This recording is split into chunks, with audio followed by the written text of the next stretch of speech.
Chapter 862. Around 10 in the morning in Ban City, after nearly 6 hours of fermenting, the internal forum of the Ability User Association was already overflowing with noise. Once the matter was related to personal interests and dignity, the thoughts of the spectators would become a direct sense of immersion. Then it would transform into corresponding emotions. This was what was known as the will of the people. Of course, this sort of thing erased the warm and tender feelings of the so-called legal principles of social order. When it came to crossing the chasm of strength, it was mostly useless. The most obvious evidence was the progress of the registration. It was still advancing steadily, forming a densely woven net that tightened one's flesh. This sort of method completely relied on superior resources to crush them. There wasn't the slightest bit of ingenuity, yet it left people helpless. Truthfully speaking, there was always a bit of buffer space within the crushing of society's resources alone. What truly gave the ability users in Ban City a sense of oppression and suffocation was the sunlight that sprinkled down to every corner of the city. The sun had already risen to the top of their heads. Its heat and penetrative power continued to rise. It didn't matter if one was outdoors or indoors. It didn't matter if one was exposed to direct sunlight or hidden in the shadows. The all-pervasive light waves could always permeate the surroundings of people. They carried the tyrannical interference imprint of the Amaterasu order. They were like demonic eyes floating in the air, radiating a gaze filled with blazing malice. Lu and Snake Tongue were on the bottom deck. For the first time, they felt resentment towards the brilliant lighting design of this area. They had already closed the light baffles of the portholes, isolating them as much as possible from the sunlight. The lights inside were also extinguished to distinguish the direction of the penetrating light. The entire living room was dusky. The only source of light was the virtual work area. Subconsciously, Lu and Snake Tongue had already stopped conversing. Their body movements grew less and less. They even stopped looking at the constantly refreshing forum messages. They each occupied a different angle, curled up their bodies, and restrained their auras. It was as if they were in a narrow and claustrophobic cage under 24-hour surveillance. They were like clay sculptures or wooden statues. They didn't know whether or not they had already been exposed. In fact, it didn't matter whether they knew or not. Right now, all responses and all pretenses would become weak and laughable in the face of the chasm that was like a heavenly moat. Frequently coming into contact with existences of that level, they had a corresponding introspection and self-awareness. Time passed little by little. Snake Tongue's state of mind went from doubt to disturbance and then gradually returned to tranquility. His rich life experience, especially in the past half a year, had already polished a persevering and tenacious heart. She temporarily couldn't understand life and death, but as long as she could survive, no matter how difficult the situation was, it didn't seem to be more torturous than the previous 200 days. When one's heart calmed down, one's senses would naturally arise. The feeling did not originate from the stimulation of the sky barrier, but from the spiritual level. It was almost a natural disturbance, like air currents and water waves. They had existed since a long time ago, but they were too common, causing people to unconsciously overlook them. Snake Tongue even felt that this wasn't an external stimulus, but rather a subtle and mysterious connection. At this moment, all external activities were immersed in a high-risk environment, and she was under multiple constraints and restrictions. Moreover, it was not a good time to meditate and cultivate, so her attention was naturally drawn by this subtle connection. Furthermore, she also discovered that the other end of the connection, or rather, a key node, was right beside her. It was on Lu, who had also entered a state of silence. This was the so-called subtle mystery. Once the mind was biased, the connection between the two would naturally be strengthened. On the other side, the eyelids of Lu, who had her eyes closed in contemplation, twitched. She opened her eyes to a slit, and her pupils turned slightly to make contact with Snake Tongue's gaze. This allowed her to further confirm that the connection really did exist, and it was extremely sharp. Was this a type of mutual telepathy? It was more or less related to Luo Nan. When was it established? What was the point of safety in the current situation? The thoughts in Snake Tongue's mind couldn't help but grow, but she soon came to a realization. There was no meaning in thinking about these things because she most likely wouldn't obtain an immediate answer. It was clear that although Lu sensed it, she was in a state of astonishment. Just as both sides were probing, contacting, and researching, a telepathic thought suddenly interjected. It was unfamiliar beyond their imaginations, but it had the flavor of familiarity. It was like a drunken stupor and relaxation. A new person has entered the boss's territory. What's the situation right now? The sudden insertion of his will instantly picked up the obscure form and caused the power behind this layer of subtle connection to expand with a hum. The increase in energy level brought about a direct feeling, which was the change in luminosity. It was like a flash of light in a dark room. It flickered and died, but it was enough for people to see the outline of a scene that exceeded their expectations. Of course, this was on the mental plane. Whether it was Lu or Snake Tongue, they were both shocked. In comparison, Li's mental strength was a notch lower. Her habitually suppressed telepathic thought had a clear increase. It was as if a bomb had been set off in a relatively quiet space. Who is it? A pitiful person who works for some boss. Perhaps the other party felt that this explanation was too confusing, so she added, "To put it nicely, I'm like a secretary or a maid. To put it bluntly, I'm like a leashed cat or dog. I forgot to introduce myself. I'm called Cat Eyes." When the other party frankly introduced herself, the latent power that had burst forth from the stimulation of their telepathic exchange returned to tranquility. It quickly settled down, just like a flash of light that had been polished and then extinguished. It was just that after settling down, the flickering embers naturally possessed a certain law. When Cat Eyes finished introducing herself, the result of the law's guidance had already changed from a quantitative change to a qualitative change. It had accumulated to a meaning of existence that could be sensed by the 3 female ability users of similar statuses. This was a relatively meticulous structure, and it possessed an extremely distinct sense of space. Cat Eyes, Snake Tongue, and Lu resided on the mental plane. Their eyes, ears, mouth, nose, and all sorts of other senses, as well as their perception of the external material world, were separated by a layer. Only the mental plane, the law and order that gradually became clear, gradually appeared in a pattern that they could understand. The feeling of the flash of light in the dark room was far too vivid, so much so that the 3 of them still felt that this was a dusky room of unknown size. They maintained a relatively close distance between each other, similar to the type where they stood side by side. Due to the accumulation of changes in their perception, Snake Tongue and Lu weren't able to react in time to Cat Eye's self-introduction. Only after a few seconds did Lu speak, Cat Eyes? Siocity's Cat Eyes? After half a year of in-depth understanding, Lu naturally knew that Cat Eyes was a member of Luo Nan's circle of friends. But for them to meet under these circumstances, it seemed that their identities weren't as simple as just friends. If it was a deeper layer, was she a forbidden zone? It had to be said that Cat Eyes' attitude gave the 3 a good start in their interaction. Under her good example, and of course within Luo Nan's domain, Snake Tongue and Lu had no meaning in hiding their identities.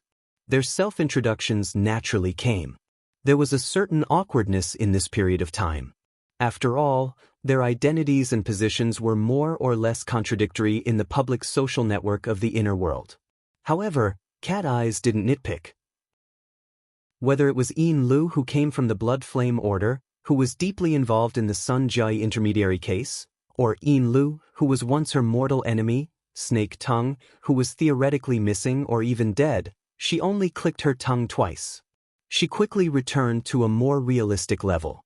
"You guys are all in Band City. What are you helping him do? Work? Daily life? Warm the bed? We're just listening to Mr.'s arrangements." Lu appropriately followed up, allowing the idle chatter to have a relatively smooth relay. "Things aren't going well now that the Divine Kingdom's canopy has opened, right?" "That's true. Is there any news or reaction from Xia City?"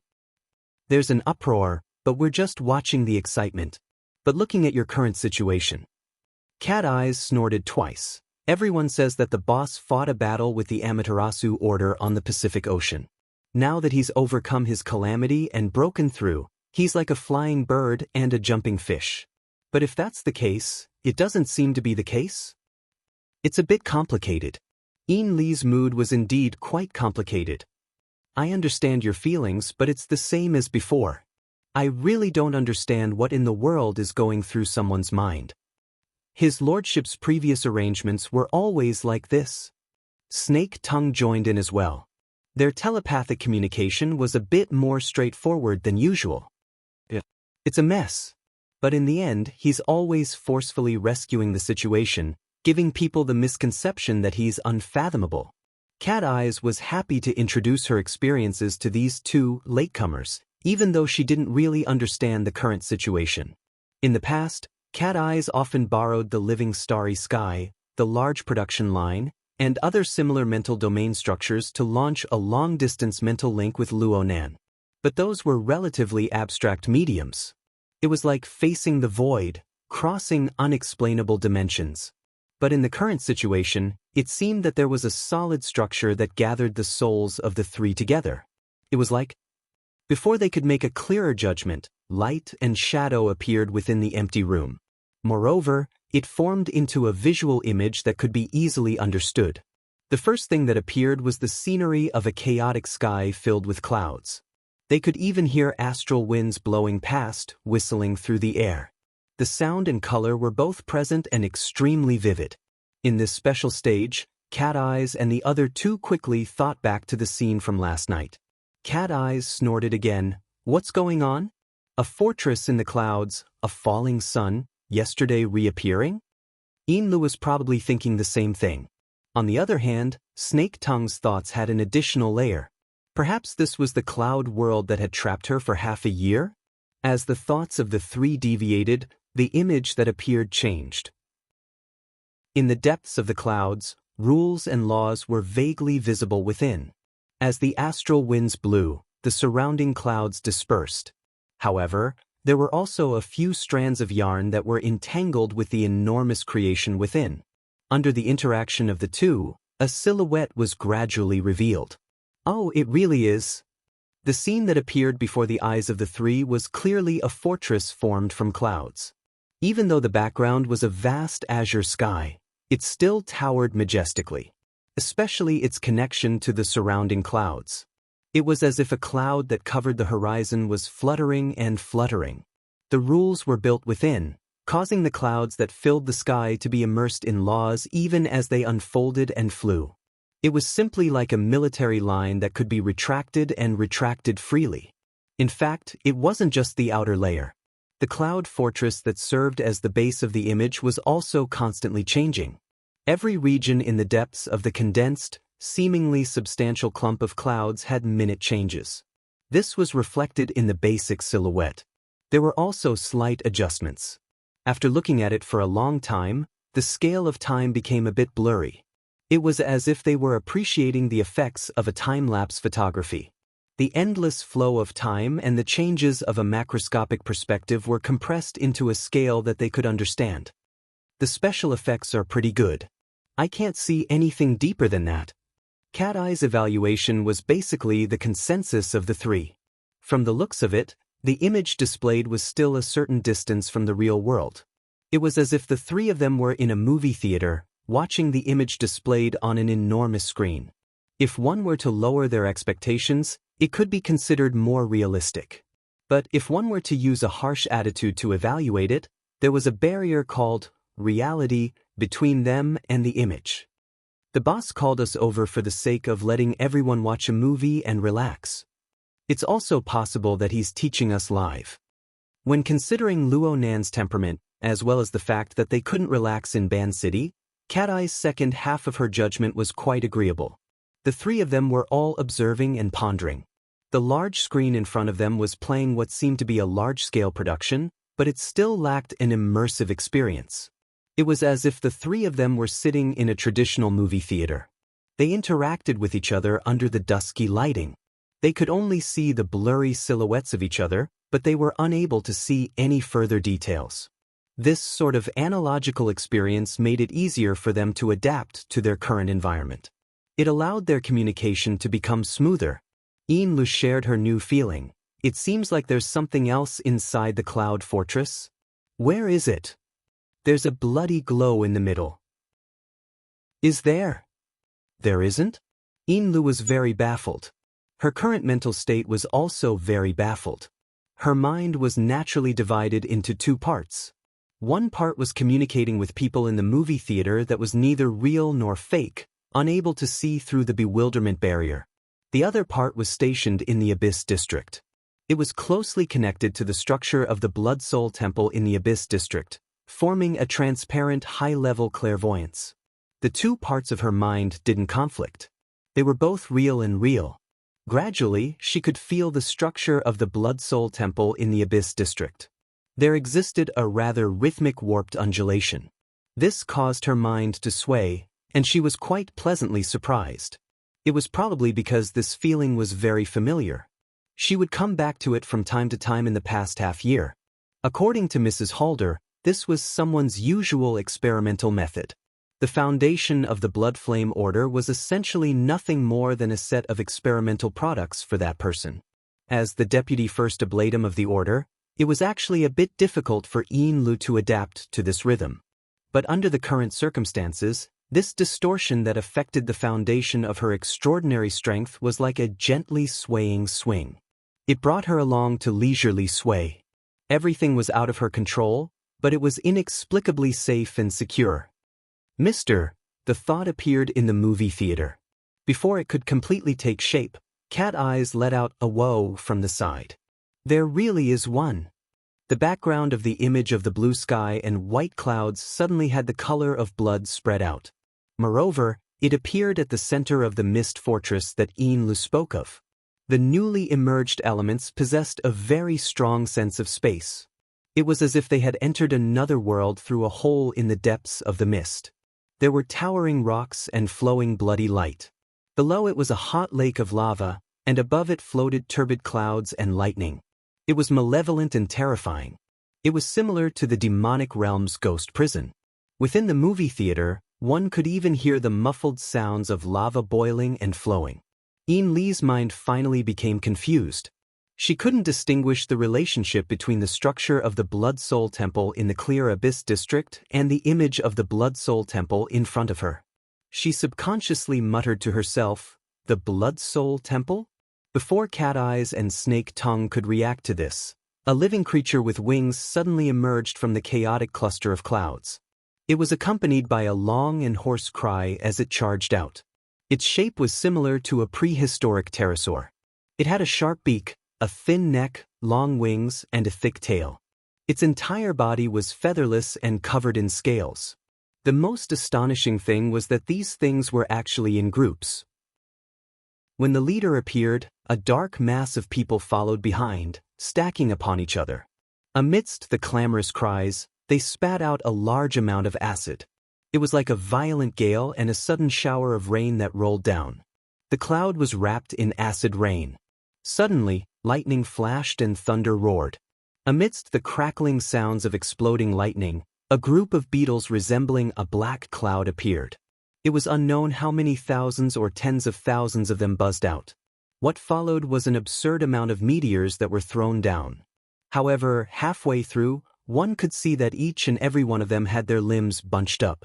It was difficult to distinguish their stone humanoid forms as they were thrown down towards the bottomless layer of clouds. And this was just the beginning.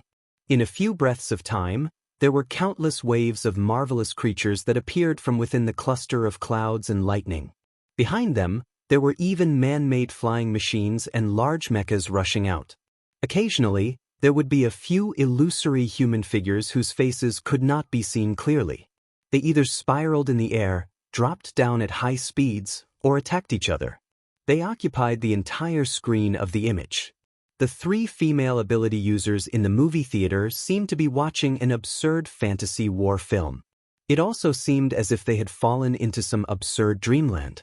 A more rational way of looking at it would be like someone had taken multiple shots and spliced them together into a video work. At the same time, it was presented in this large background. Not to mention the effects of the editing, just the logic of the shots was enough to make one feel despair. If one had to find a common point from this mess of images, then it would probably be this.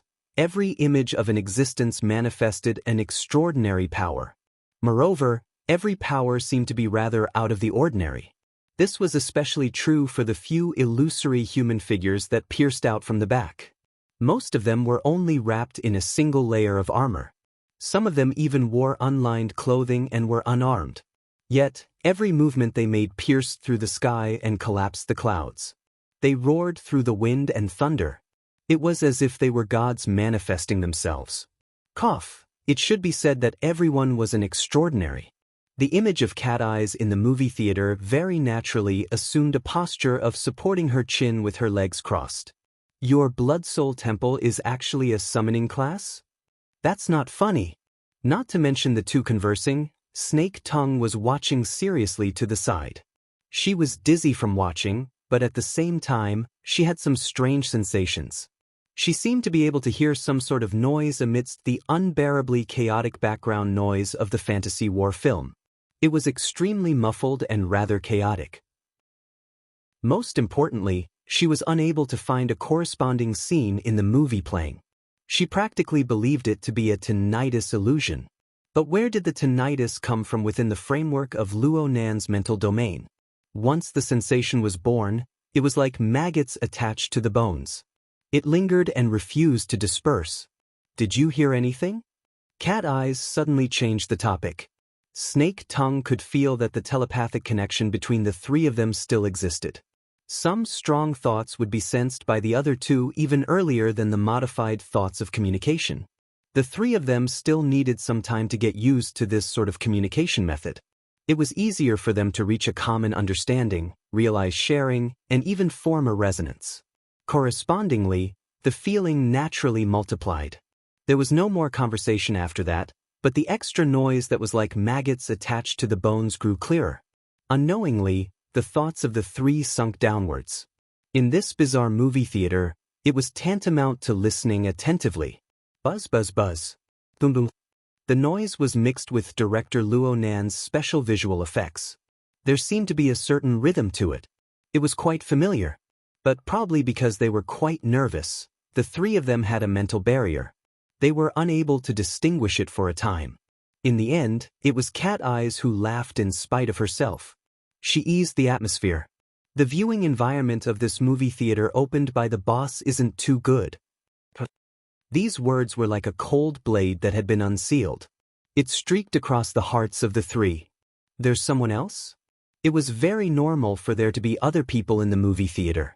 But the radiance on the large screen suddenly turned intense, causing the luminosity of the entire movie theater to rise by a notch. It also opened up their field of view. And so, the three of them had a momentary feeling of confusion. They were already close to getting used to the movie theater. It was a bit inappropriate. They really were in a sealed space, and they really were watching a video. But this space was much larger than the movie theater. It was like an enormous stadium. It was stuffed to the brim. The problem was that aside from the three of them, the other people were no longer silhouettes or silhouettes. Instead, they were densely packed with turbid smoke. The smoke itself didn't seem to flow, but it really did exist. And in the deepest depths of the smoke, there seemed to be gloomy flames. They were one after another, and their boundaries could not be seen. They were like swaying soulfire. Cat Eyes, Snake Tongue, and Een had a mental interaction once more.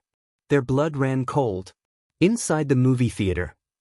Even if it was a movie theater, it wasn't just the three of them. There were other people. There were many, many people. They existed in an even more chaotic and fuzzy form. The additional noise seemed to be the whispers and discussions of these people. In addition, there was also clatter, clatter, clatter. It was unknown when, but the fine sound of trembling chains had emerged from within the turbid mist soulfire. It rang in their ears, and it was also boundlessly far away.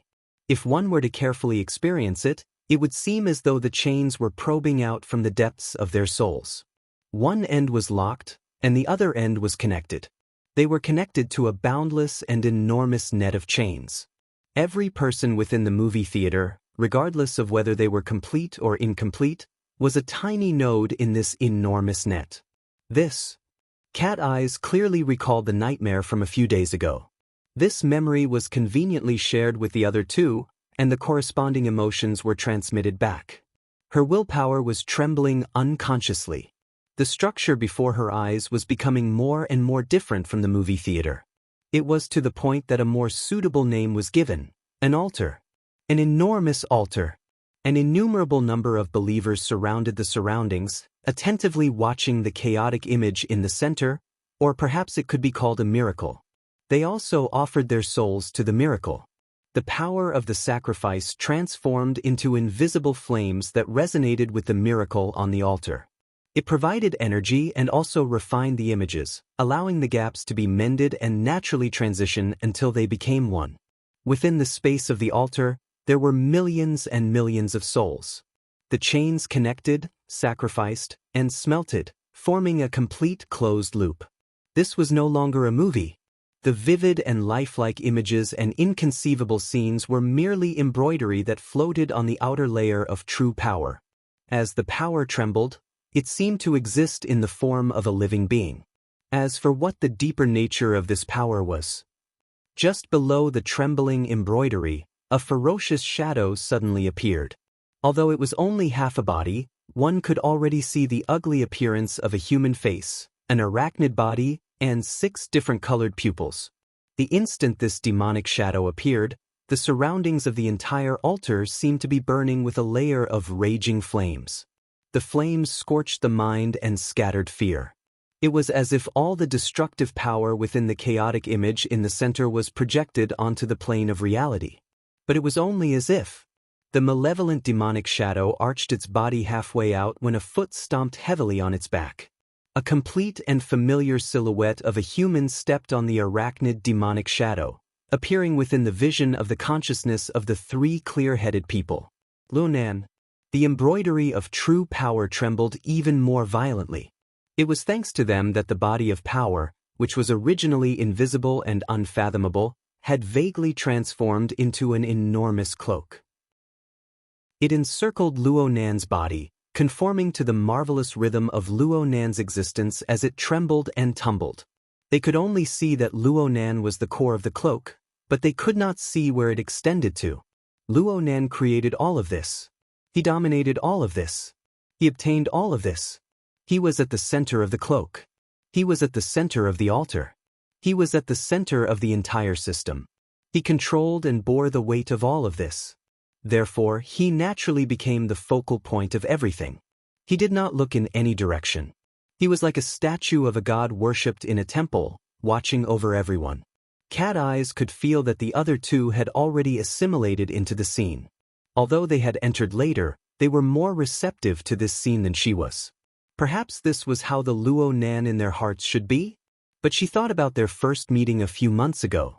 She thought about their contact in reality and compared it to the image before her eyes. She subconsciously felt an even more intense tremble. This bit of emotional reaction was soon drowned in that damned resonance. Perhaps it was precisely because of this resonance that the rhythm of the noise that made one's scalp go numb became even more distinct. In the end, it unified into some sort of hymn. Millions and millions of people chanted in unison. Cat Eyes chanted along, but the contents of her chant were far too vague. She chanted a bit in a muddled daze. She vaguely felt that the enormous cloak was a bit closer to her. It fluttered and brushed past her face. It flooded her mind, covering her in an unknown layer. All of the distractions completely receded at this moment. Only the words of praise emerged from the bottom of her heart.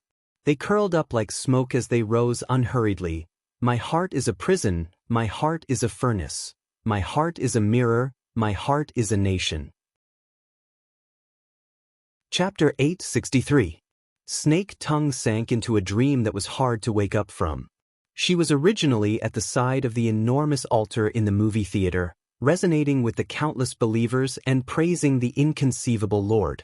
Her soul nearly melted into it. But she didn't know when it started, but she had already entered an even more absurd space. There was no process or transition, no sufficiently convincing logic.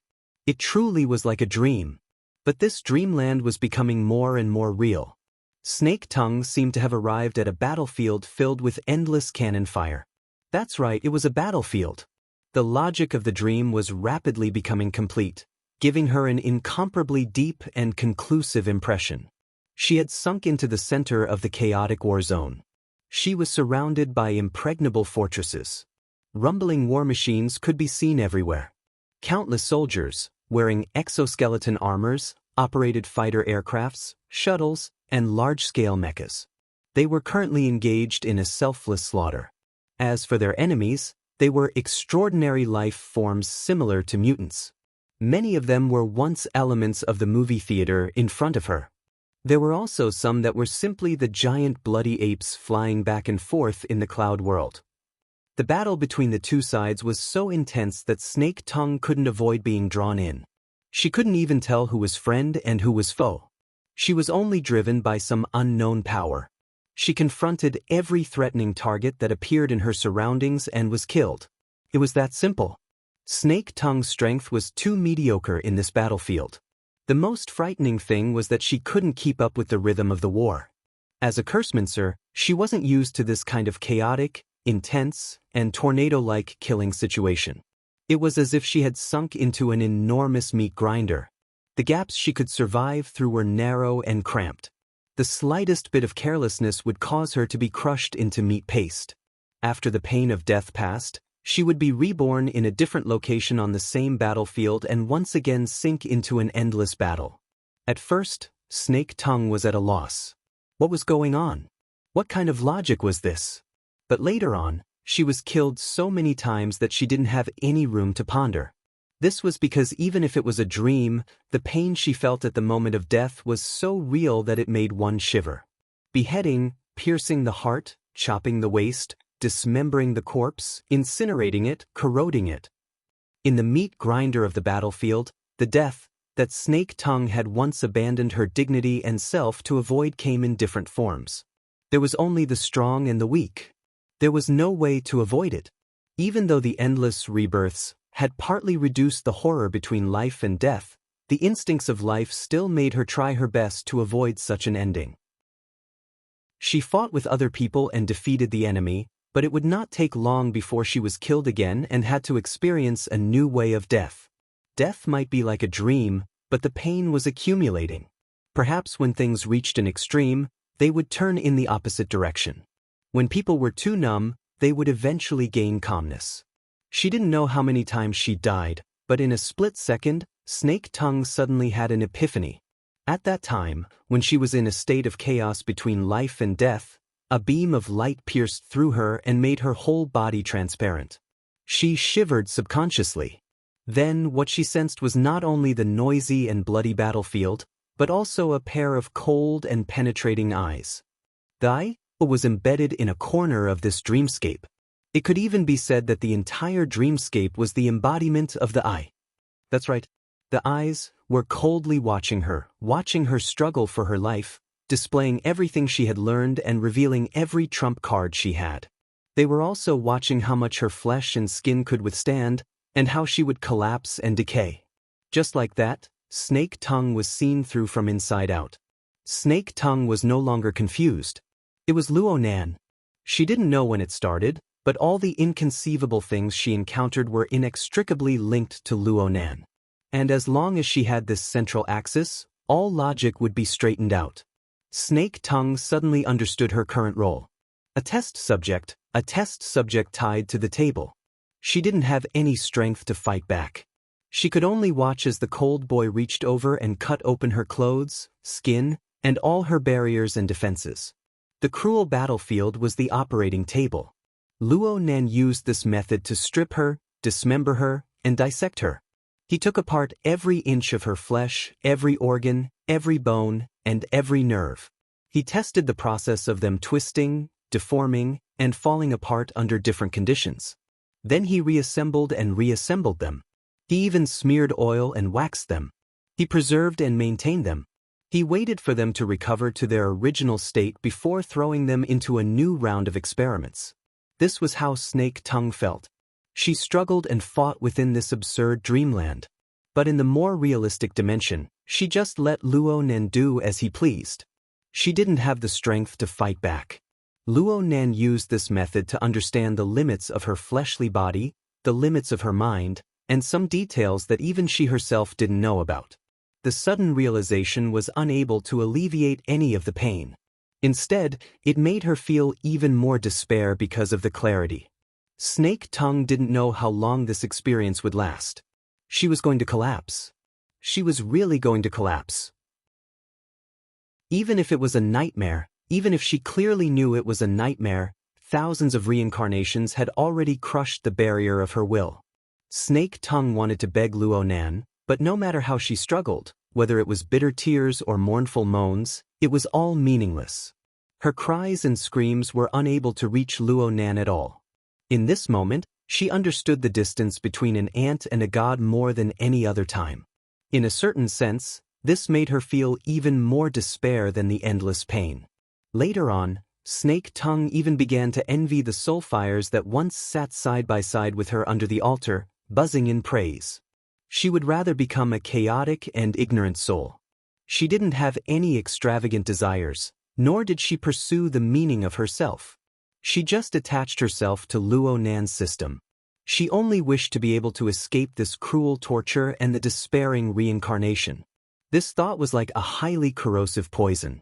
It instantly spread, causing her mind, which was already riddled with holes, to practically lose all activity. If that was the case, if she could escape reincarnation like that, then Snake Tongue didn't mind sinking into that state at all, as long as it was the ultimate release. Northmont? The sudden call, as well as the intense vibrations, suddenly attacked, shaking the entire dream space. It felt very violent. Snake Tongue wasn't angry at all. On the contrary, her mind was gushing with positive emotions. This was the feedback she had been begging for a long time.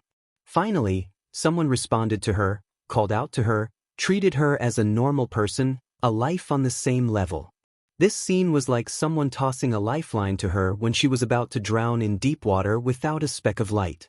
No matter who it was, Snake Tongue would do her utmost to reach out and grab it, struggling upwards.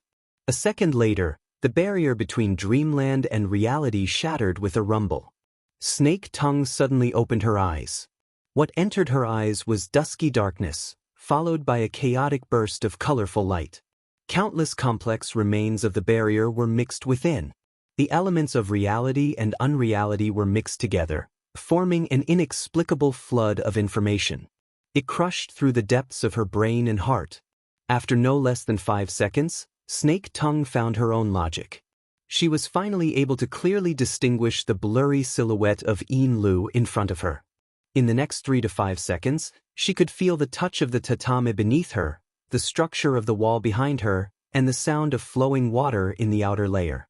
Numerous layers of innumerable details gradually formed an incomparably solid existence in her mind and around her body. The familiar yet unfamiliar world of reality was like a sturdy escape pod. It firmly protected Snake Tongue inside, isolating her from everything in her dream. It was only at this time that Snake Tongue was able to clearly feel the situation of her body. She was completely drenched both inside and out. Sweat soaked through her clothes, and the tatami beneath her was also soaked. She was already showing slight signs of dehydration. In the darkness, she didn't even know if she was bleeding or sweating. Her complexion was probably terrible. Otherwise, Yin Lu, who had a normal relationship with her, wouldn't reveal such a worried expression. "Are you all right?" "You..." Snake Tongue originally wanted to say, "Don't tell me you didn't have that experience." Just as this thought arose, she suddenly stared blankly. What had she just experienced? Snake Tongue's memories abruptly turned chaotic. A certain dreamlike memory that caused her to feel fear and despair blurred at an astonishing speed. No matter how she tried to trace it back, she could only recall a rough layout at most. In her dream, there seemed to be a fortress where soldiers were stationed, a cloud that swallowed and spat out mutants, and a lava mountain range that was like a blood prison.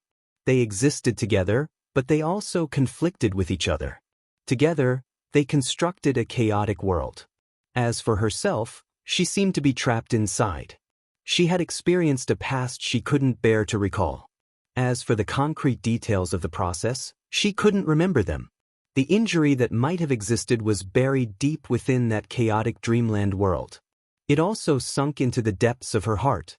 No matter how she pondered over it, it was difficult for it to stir up great waves.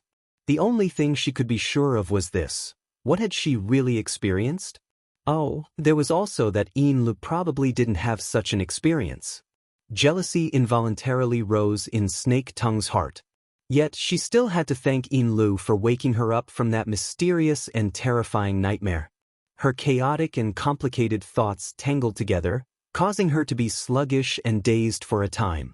Of course, Lu could see that Snake Tongue's current state was terrible. That was rather strange. Lu put herself in Snake Tongue's shoes. Although the things she had experienced were shocking, they shouldn't have caused Snake Tongue to become like this. Li's thoughts spun in two circles. She analyzed the situation from her own experience and suddenly thought of a possibility. Beishan, could it be that you were disrespectful to Mr. in that sort of situation? Disrespectful? Snake Tongue subconsciously shivered. She lost control of herself and shook her head. She wanted to speak to defend herself, but she was powerless to speak. This made Lu even more certain of her judgment. Lu had worked in secret orders all year round. She had seen quite a few similar things. It had only been a dozen or so days since Snake Tongue had become Luo Nan's disciple. Even though Luo Nan had displayed deference and obedience that left her flabbergasted, it was unknown if she was unwilling in her heart. As a believer, disrespectful thoughts were ingrained in their hearts. It was fine normally, but if they were to reveal such thoughts during the state of the Great Sacrifice, even for a sect as idealistic as the Blood Flame Order, the backlash they had to endure was rather terrifying. Needless to say, Luo Nan had already displayed the clear image of a god. As the saying goes, the gods of heaven and earth are clearly visible. They cannot be slandered. Snake Tongue was extremely intelligent. How could she have made a mistake in this matter? Looking at Snake Tongue's current situation, especially her gaze, she was in a weak and sensitive state. She had avoided the extremes of numbness and despair. She might not be in too much pain, but fear was deeply rooted in her heart. She was like a dark fire in an underground coal seam. It was silent, but it couldn't be extinguished. It was unknown how it would burn for hundreds or thousands of years. She had probably been beaten quite ruthlessly. Lu was inexplicably proud of herself. She felt that she should say a few words of comfort and comfort. The change in her mind was quite subtle. Her wristband vibrated at this time. She looked at the caller ID. It was Alpine Rong 3. Alpine Rong 3 had been maintaining a frequency of contact with Lu every 2 or 3 days for the sake of discussing business. It wasn't a big deal. However, it was hard to avoid people thinking a bit more under these circumstances. Lu put aside the matter of Snake Tongue for now. She pondered for a few seconds, and after another vibration, she connected the call. Alpine Rong 3's gentle voice, which was quite different from his appearance, rang out. Mrs. Good day. Hello, Mr. Alpine. Is there something you need? There is indeed something. Sure enough, Alpine Rong 3 called at this time to talk about the matter of registration. With the Amaterasu order behind the scenes, the bureaucratic system of Osaka City was mobilized. The so-called registration could really be played around with. For a business entity like the Great Marsh Order that spanned the secular world and the inner world, there were many items to be filled out for registration. Not to mention the clergy of their own shrine, the employees of the association, and those with an inner world background, they had to send over a name list. Even people with recent business cooperation, as long as they were ability users, had to write a brief so that they could mutually verify. If they found it troublesome and didn't report or omitted to report, well, they might violate the relevant public security regulations. At that time, even if they had already signed a cooperation agreement, they might not be able to pass the Peace Trade Council or even the Osaka city government's investigation. Any business could be ruined. Most importantly, they would definitely offend the Amaterasu order. The registration had to be done. Alpine Rong 3 had called to give his greetings before the registration was submitted.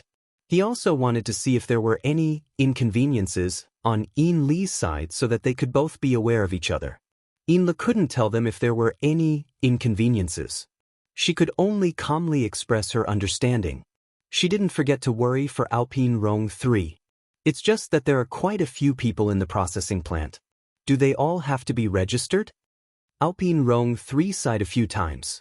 A large portion of the workers employed in the factory come from the tribes of the wilderness. Many of them are infected by deformities. According to the requirements, they all have to be registered. Each and every one of them has a complicated background. It's very difficult to count them. Normally, this sort of thing would be done with everyone's eyes closed. Today, it won't be so easy to pass. After sighing and chatting idly for a while, both sides ended the call. Yin Lu immediately turned to look at Snake Tongue. Not too good. It sounds like Old Hand and the Hengduan tribe have run into some trouble. Alpine Rong 3 could have warned them, hinted at them, or apologized in advance. In short, they had definitely run into some trouble that was difficult to resolve. After a few minutes of buffering, Snake Tongue's spirit was a bit better. Although it was still hard to conceal her weakness, her brain could finally spin. Next door, that operation team. They've always been very interested in Old Hand and the others. As she was analyzing, Yin Li's wristband vibrated again. This time, it was an unfamiliar number. Through AI matching, it showed that it was the office number of the Ability User Association's Saka City branch. Yin Li furrowed her brows. She connected the call again, but this time, she asked despite knowing the answer. Who's this? A woman's voice rang out from the other side.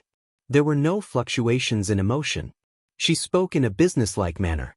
The Blood Flame Order's Deputy First Ablatum, Madam Yin Lu. This is the External Relations Office of the Ability User Association's Saka City branch. Oh, hello. We have here the inspection report of your entry and the signed security agreement. According to the relevant clauses, we are here to notify you of a special event. Yin Li's gaze met Snake Tongue's. She continued to play dumb. What's the matter? May I ask if you already know of the notice issued by the Saka City branch? I'm not too clear. Then please take a look at the highlighted topic on the Ability User Association's internal forum. The title is, Please follow the requirements of the notice and report as soon as possible the members of your esteemed order in Saka City, their location, and other relevant matters. All information please be submitted through the designated channels before 1:30 p.m. in the afternoon. 1:30 p.m. in the afternoon? Our order also has property in Saka City. We also have quite a few ability users. It's not easy to calculate. Isn't the time a bit tight? There's no room for discussion. If Madame Yin Li still doesn't understand the gravity of the situation, then please take a look at the relevant notice and immediately begin the relevant work. There seemed to be someone speaking on the other side. It paused for a few seconds before suddenly changing to a different person. It was clearly a man's voice. His throat was rough, as if he always had phlegm stuck in his throat, ready to spit out at any time. Deputy First Ablatum Yin? The other side asked despite knowing the answer. It felt like she was an extremely powerful person. Yin Lu said suspiciously, "You are." The administrative department and SA have sufficient evidence to prove that a portion of the restricted personnel of the peaceful trade market are suspected of making false registrations in this matter. These people maintain close contact with you. In order to clear the suspicion of your order, please immediately submit the relevant information. Yin Lu furrowed her brows. I just said that the statistics are very difficult. The other side responded firmly, if there are difficulties, then overcome them. I'll give you an hour to submit all the information before 11 a.m., or else bear the consequences. Yin Lu was so angry that she laughed. This group of people from the Saka City branch were all cowards in front of the Amaterasu order. How dare they put on such a show at this time? The tone on the other side became even more ruthless. Listen up, Saka City is not the Blood Flame Order's territory, and the peaceful trade market is even more so. You can do business if you want, but if you mix in sand, I'll make you regret stepping on this land. This didn't sound like the tone of the Saka City branch. It sounded more like a violent person. Inlu stopped laughing. Or you, a judge to confirm your crimes and hand them over to the flames of heaven to carry out the holy judgment. The other side directly cut off the communication. Who was this inexplicable fellow? Inla had a deep impression of that person's voice and domineering attitude. However, what left the deepest impression was still the words, flames of heaven. He's definitely not a member of the Saka City branch. He should be someone from the Amaterasu order. That's not the case. Snake Tongue said in a low voice from the corner. From his tone, he should be an important figure in the Heaven faction. He's most likely the leader, Go-to Masayoshi. Go-to Masayoshi. Upon receiving Snake Tongue's reminder, a certain piece of information hidden deep in the corner of Ian Lee's memory was activated. Should it be said that it reverberated like thunder? Everyone knew that the true God and Pope of the Amaterasu order were admittedly famous extraordinary experts under the heavens. They also had a group of top-notch talents under them, such as Fatty Dragon, one of the 3 heroes of the secret order. But compared to the other 2 great orders, and even the majority of the famous secret orders in the world, the Amaterasu order's organizational structure and efficiency were really mediocre. Even in Saka City, the Amaterasu order didn't penetrate too deeply into the various industries of Saka City. They only cast the ominous name of the extraordinary as a shadow in the hearts of others and spread it when necessary. Under these circumstances, the large and small orders in Saka City possessed the conditions to grow unrestrainedly. This resulted in Saka City being known as the City of 10,000 Gods. Of course, everyone now knew that this was nothing more than the leek planting techniques of the true God and Pope. After one crop was cut, another crop would grow. However, it was an indisputable fact that their organization was weak. There were some matters that one couldn't just pay attention to the deterrence of the higher-ups. No matter how useful the true God and Pope's names were, they couldn't be used as calling cards under normal circumstances, right? It was precisely under these circumstances that organizations like the Heaven faction came into being. There were many such organizations on the periphery of the Amaterasu order. The composition of their members was complicated. Many of them were nomads from the wilderness or wanted criminals. They had a close relationship with the Amaterasu order, but on the surface, they didn't have any official relations. They were more like enthusiastic citizens, and so on. The Amaterasu order wouldn't acknowledge everything they did. Sometimes, they would even beat them down. However, as long as one lived in Saka City for a long time and mingled in the inner world circles, they would understand the twists and turns involved. These XX groups, XX groups, XX groups, and so on were the hired thugs raised by the Amaterasu order. They didn't even need to give them any realistic benefits or money.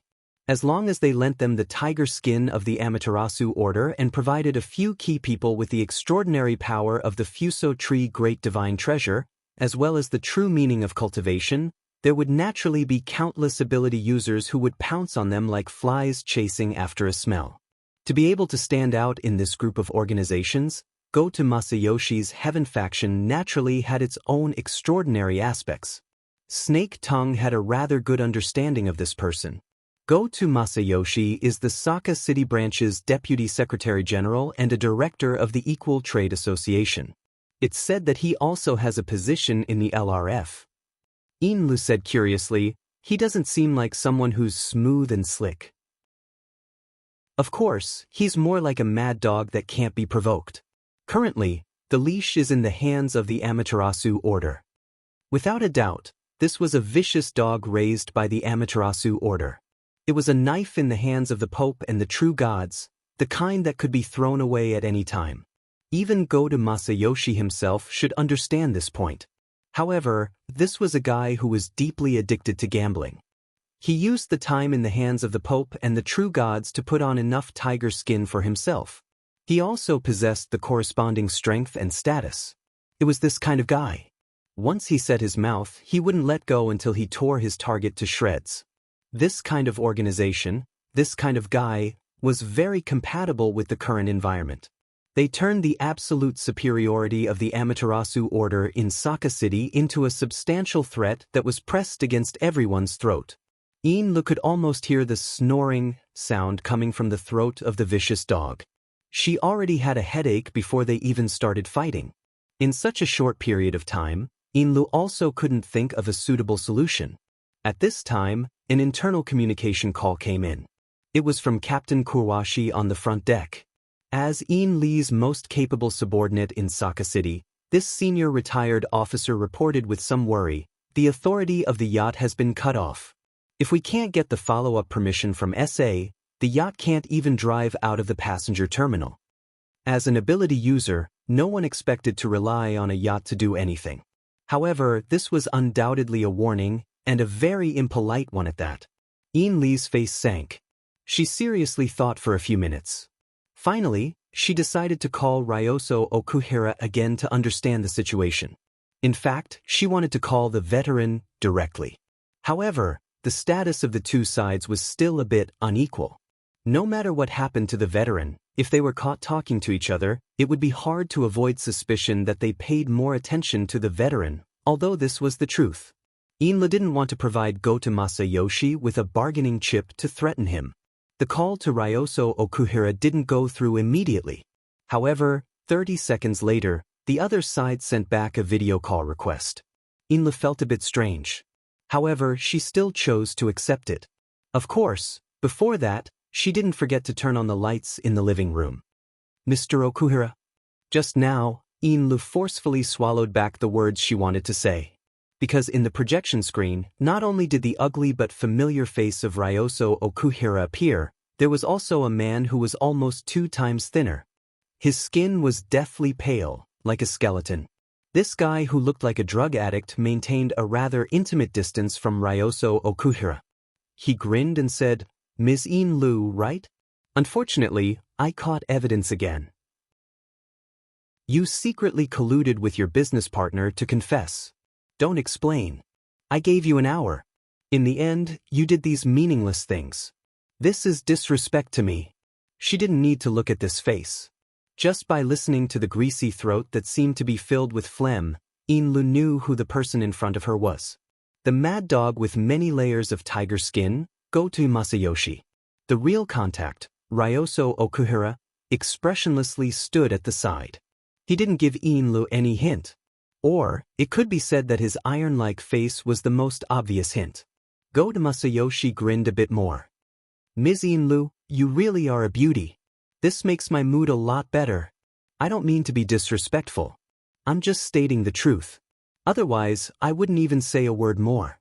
The inspection of the factory is about to be over. After solving the matter of the day's processing factory, I will continue to communicate with you. I hope that at that time, you can give me the name list of the relevant personnel. Otherwise, I will have another explanation." Iin-Lu coldly stared at Goto Masayoshi. She had already labeled him as a scum of society in her heart. However, this guy's background was really strong. Speaking up to hear, Goto Masayoshi suddenly turned his face and looked outside the projection screen. "That lady, please wait." Ryoso Okuhira spoke for the first time. "Mr. Goto, this is the technical director of our factory." Chapter 864.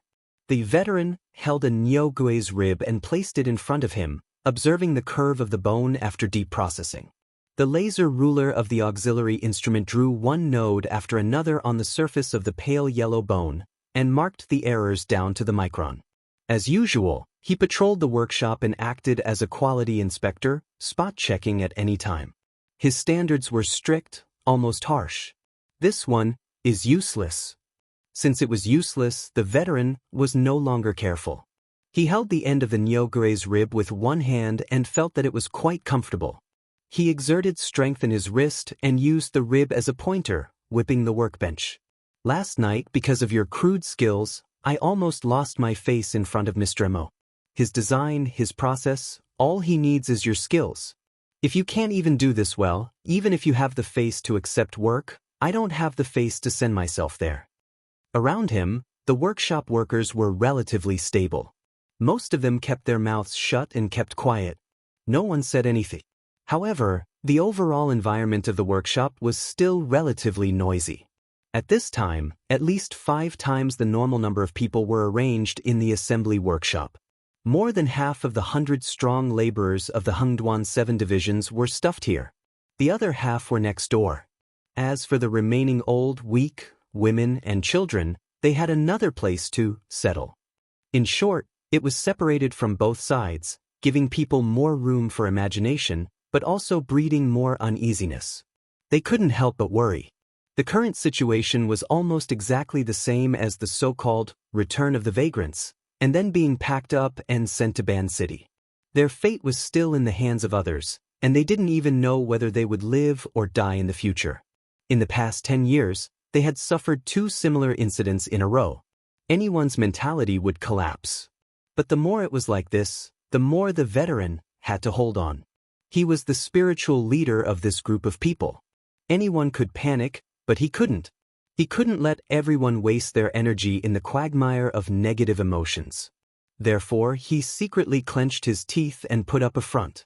He put on a posture of not panicking in the face of danger, and everything was under control. He worked hard to let the younger generation around him come into contact with more familiar scenes and avoid the imagination combination of negative emotions. At present, the effect was limited, but he still had to bite the bullet and do it. He reprimanded his apprentices with vigor. Everyone in this workshop, go back to your workstations. Those who are not involved, move aside. Today, no matter what, 20 sets of rough materials must be delivered to me. You can't even do this kind of rough work. Why should they praise you? Perhaps it was because his words had given them some room for imagination. Someone asked, "Teacher, that Mr. Imo? Can you help us deal with this?" Old Hand's eyes widened. "What is it? What business do we have? A group of people has already come to this point. What more do you want to do?" As he spoke, he unceremoniously whipped his little disciple's shoulder with the rib whip, causing the young man's neck to twist and cry out in pain. The veteran maintained his vigorous voice and pointed at the stupid disciple who had rashly stuck out his head and scolded, "We, a bunch of people, have traveled from the Hungduan mountains to this damned place. We have been exiled for more than 3,000 miles, haven't we? Did the Star Alliance Committee give a reason? No reason is the biggest reason. With this reason, any crime is no longer a reason. As long as the momentum was strong enough, even if the logic was twisted, it would still have the effect of stimulating the brain." The more the veteran spoke, the more confident he became. As long as you don't kill people, commit arson, rob, control your lower body, and don't do those outrageous things, what are you afraid of some groundless crime? Our identity is just a stick in the hands of others, helping to beat the gongs and drums to create momentum. We just need to be stained with mud and bear some crime. We don't need to worry about lice. So what the hell is there to be afraid of? Teacher is right, stop hitting, stop hitting. The talkative disciple's neck was about to twist, but his pleas for mercy were much louder. Old Hand knew when to stop. In fact, he knew very well that these words were extreme and biased, but it was what the group of vagrant children around him were most willing to listen to. This group of young people had already gotten used to using similar methods to hypnotize and numb themselves. They were used to lying at the bottom of the sinkhole and looking up. They had already fallen to this point, so they were not afraid of falling even more. On the contrary, as long as they climbed up a little bit, it would be a great progress. The words were old-fashioned. As long as it worked, the stagnant air in the workshop finally flowed again. The people in the workshop began to move to their respective workstations, while the others stood on both sides against the walls. Seeing this situation, the veteran secretly breathed a sigh of relief. But before he could completely exhale, the side door leading to the observation passage opened, and someone staggered in. It seemed that he had been pushed, and the door behind him immediately closed. Everyone in the workshop looked in that direction. The person who was pushed in was wearing a light blue shirt and jeans, with small white shoes on her feet. She had short hair and a round face, and was dressed in plain clothes. At first glance, she looked quite scholarly, but her age was a little unclear. At this time, she was still quite calm. She just slightly tidied her collar and smiled at the dozens of people in the workshop. In her usual restraint, there was also some bitterness. Then many people shouted at the same time. Director Jiang.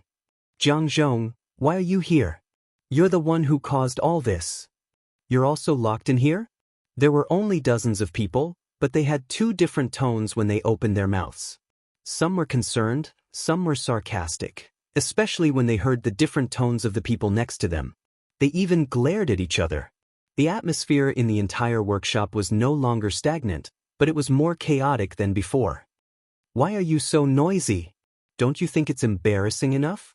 The veteran forcefully swung the pointer, forcefully suppressing the crowd, and at the same time, he separated the crowd and went over there. In fact, he was a little surprised. Jiang Zhong, the technical director of the day's processing factory, the leader of Songping Laboratory, and also their closest collaborator during this period of time, appeared in front of him. Looking at his posture, it was clear that he was also locked in here. The situation was worse than they had expected. At this time, the veteran felt something. He turned his head and looked through the observation window on the outer wall of the workshop, just in time to see a few figures appear over there. Among them were Aohira and Rong San, but the most conspicuous one was the drug addict, who had previously ordered the arrest. At this moment, the thoughts in the veteran's mind changed again and again. Finally, he temporarily changed his route and strode to the observation window. The rib pointer directly hit it, and the glass window buzzed. Aohira and Rong San, the business can't be done, and you still want to use underhanded methods? What are you planning by getting involved with this union's parasite? If it wasn't for the glass window blocking, the rib pointer would have directly hit Aohira and Rong San's face. In fact, the veteran wanted to hit the drug addict next to him. But he didn't dare. He really didn't dare. Aohira and Rong San weren't soft-hearted, but at least they were reasonable and operated the factory according to the rules. But the drug addict next to him was willing to do anything. The veteran called him the Union Worm because he was the vice president of the Ping Trade Market Labor Union. This was the most inconspicuous title among more than 10 big and small titles. Even this didn't bring him a good reputation. The veteran also dared to call him a worm because of his identity as a union member. His heart was a little nervous, but if he didn't do this, how could he shift the focus? Go-To Masayoshi didn't have any reaction to the veteran's rebuke. His skinny face maintained a faint smile. He didn't say anything and directly turned around to leave. His temper was unbelievably good. Aohira and Rong San also left. From start to finish, his face was like black iron, frighteningly gloomy, but he didn't say anything. A rat in the gutter. The veteran spat resentfully. Of course he wasn't talking about Aohira and Rong San. He also knew that to these commoners, Go-To Masayoshi wasn't a rat, but a giant crocodile. Although he was hiding in the gutter, he relied on his strong background to dig out countless benefits from the dirty water, raising his body to be fat and terrifying. At this time, the veteran actually hoped that this incident was only Aohira and Rong San's underhanded methods. That way the situation would be simpler. But this was destined to be wishful thinking. Since Jiang Zhong walked in, the veteran knew that the situation was most likely not going to be good. Thinking of Jiang Zhong, the veteran realized that the rules in the workshop that were set up with great difficulty were messed up again. A bunch of people rushed over to Jiang Zhong and asked about the situation. Due to Jiang Zhong's subtle position in this group of people, it was very easy for some excessive words to come out, and then it would become an internal argument. Is it you guys who are up to no good? What are you guys trying to do? What are you talking about? Didn't you see Director Jiang was also locked in? Master also said that it was Aohira and Rong San. I don't think it's that simple. It might be a plot to sow discord. You can hide a nest of cow ghosts in the hole of your brain. No matter who was arguing, Jiang Zhong didn't speak again. She only slightly lowered her head and wore a slightly nervous smile, not defending herself at all. Jiang Zhong was this kind of person. Although she was leading a research team and researching a sensitive project that exceeded scientific ethics, the way she usually behaved was just like how she was dressed right now. She couldn't get rid of the ivory tower's scholarly aura. The veteran had communicated with her intermittently for a few years, so he thought that his eyes were not blurry and he understood. Those watching outside temporarily left. The veteran shook the rib whip again and came back to rescue Jiang Zhong. Is this how you work during working hours? The scene was a little chaotic after all. Someone even talked back, "Today is Sunday." Then a series of complaints exploded. "Even if there are 3 shifts, I still have a day off today. I didn't brush my teeth or wash my face, and I was carried here. Today is Mother's Day. I don't know where my mother is." Fortunately, the prestige of the veteran was considerable. The people were just saying it to vent the shock brought about by the series of unforeseen events. After the old man waved his whip a few times, the crowd slowly dispersed. Those who should go back to their workstations went back to their workstations, and those who should squat in the corner squatted in the corner. "Thank you, Master Shou." Jiang Zhong thanked the veteran for helping her out. The latter wanted to sigh but forcibly held it back. With a cold old face, he signaled Jiang Zhong to go to the supervision post with him. In the end, the hearts of the people were still wavering. Be it the people on the production line or the miscellaneous people in the corner, their gazes drifted along with them. The veteran suddenly turned his head back, and his fierce gaze finally forced everyone's thoughts back. When they finally reached a relatively quiet place, the veteran could finally sigh and let out the breath he had been holding in his chest. "Master Shou," Jiang Zhong wanted to say something, but the veteran stretched out his hand and stopped him. "All right, don't mention anything. I just wanted to come here to catch my breath." The veteran might have put on airs in front of a group of juniors, and he also forced himself to hold his breath. It was not easy for him to have a chance to take a breather. After another minute or two of silence, the veteran opened his mouth again and said in a hoarse voice, "They shouldn't have come for us, but we just had to be caught in the crossfire." Jiang Zhong lowered his head and said nothing. Regardless of whether it was the veteran or Jiang Zhong, both of them had some private matters that could not be exposed to the public. If it was possible, they did not want to be exposed under the spotlight. However, regardless of whether it was the small migrating tribe led by the veteran or Jiang Zhong, the technical director, they did not have the ability to struggle out of the whirlpool. They had no choice. What could they do? The veteran could not help but ponder, "We are fish in the crossfire. Where is this city gate?" Before he could figure out a reason, the small door leading to the observation passage opened again. This time, it was not the weak technical director who came in, but the ruthless, violent people of society. "Shou Xiong, you hidden cultist, come and confront us." And this Jiang Zhong, his name is strange. He is most likely an accomplice. Take him away too. Before the veteran and Jiang Zhong could react, 7 or 8 people had already rushed forward and surrounded them. They put on nylon ropes and dragged them away. The assembly workshop was in an uproar. At this moment, no one cared about discipline or workstations anymore. Dozens of young and strong laborers rushed forward, and it looked like a fight was about to break out. Not good. At this moment, the veteran's body was being pushed, but the sharp alarm in his head was not at all. This kind of scene was clearly aimed at intensifying the situation. At this moment, although the veteran's body was covered in the middle by the burly, violent people of society, his figure could not be seen, but a hoarse voice rose up, "Rough, 20 sets of rough. No matter what, make them today.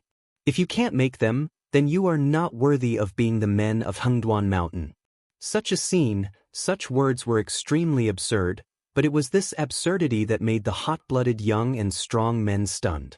At this moment, the veteran struggled with all his might, but it was not to break free from the restraint. Instead, he exploded with brute force and forcefully brought 2 or 3 men beside him out of the door and into the observation passage. Right here, on the side of the thick wall that could not be seen from the workshop, dozens of armed people with electric batons and anti-riot guns were already ready to go. At the end of the observation passage, Okairu Rongzo and Goda Masayoshi both stood there. "Okairu Rongzo, you despicable person, you dare to use a gun." The veteran's eyes were about to pop, and his throat was already hoarse from shouting, not only to the manipulator behind the scenes, but also to the hot-blooded young people in the workshop. The uproar in the workshop somewhat stagnated. At the other end of the passage, Okurongzo was expressionless, but in his heart he clearly knew who the veteran's burst of hatred was directed at. What a ruthless and experienced person. Go-To Masayoshi praised at the side, then turned into the disinfection passage leading to the exit. Okurongzo looked at the veteran, again from afar, and followed behind.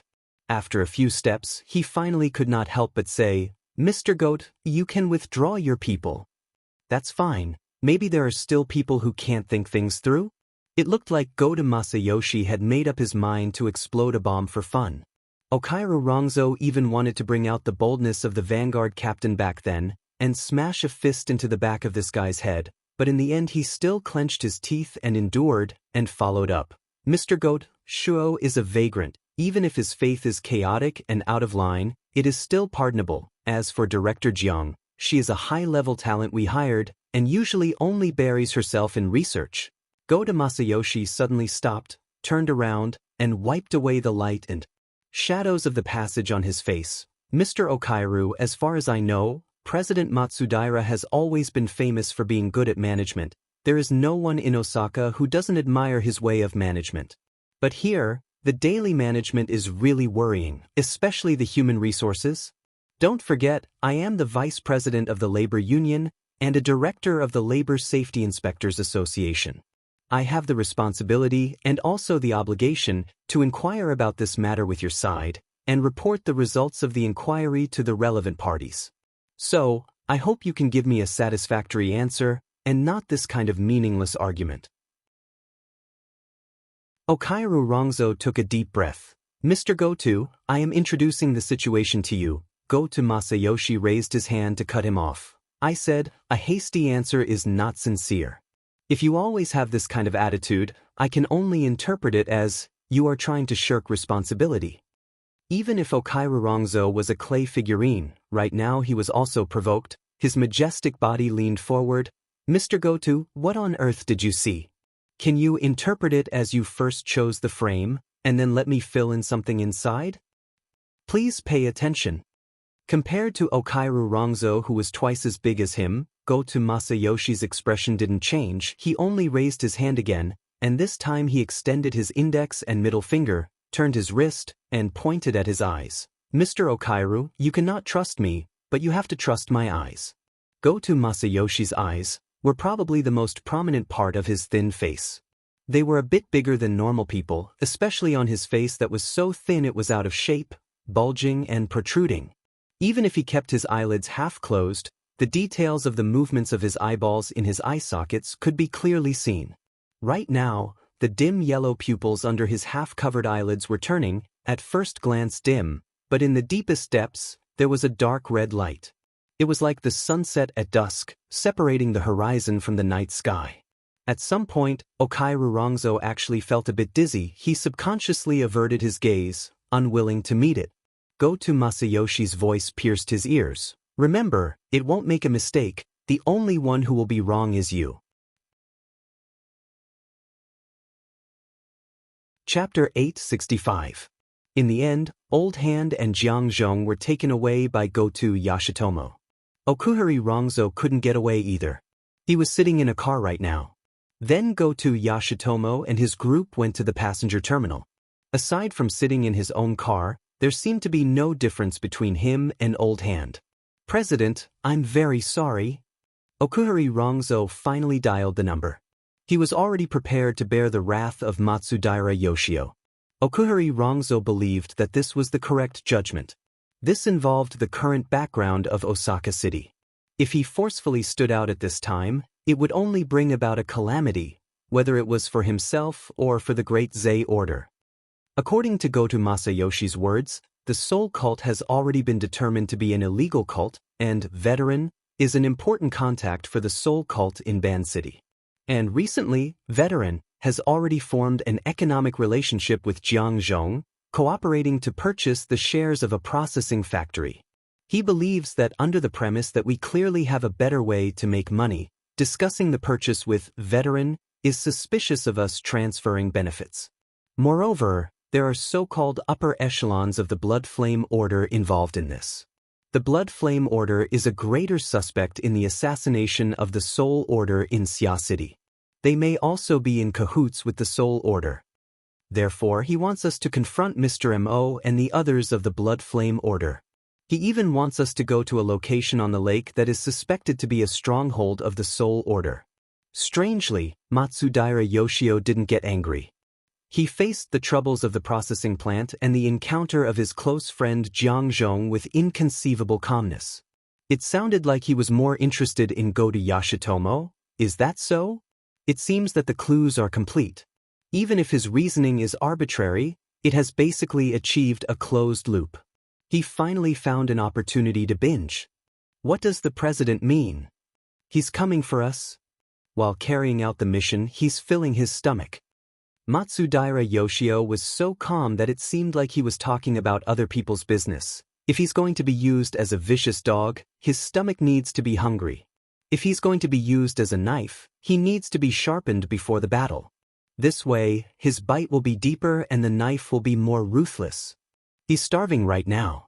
If he doesn't find food, how can he prop up his skin and bones?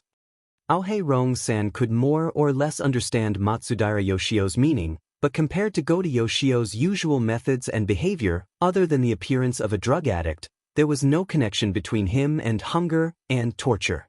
Suppressing the doubts in his heart, Okurin Rong-san voiced out his greatest worry.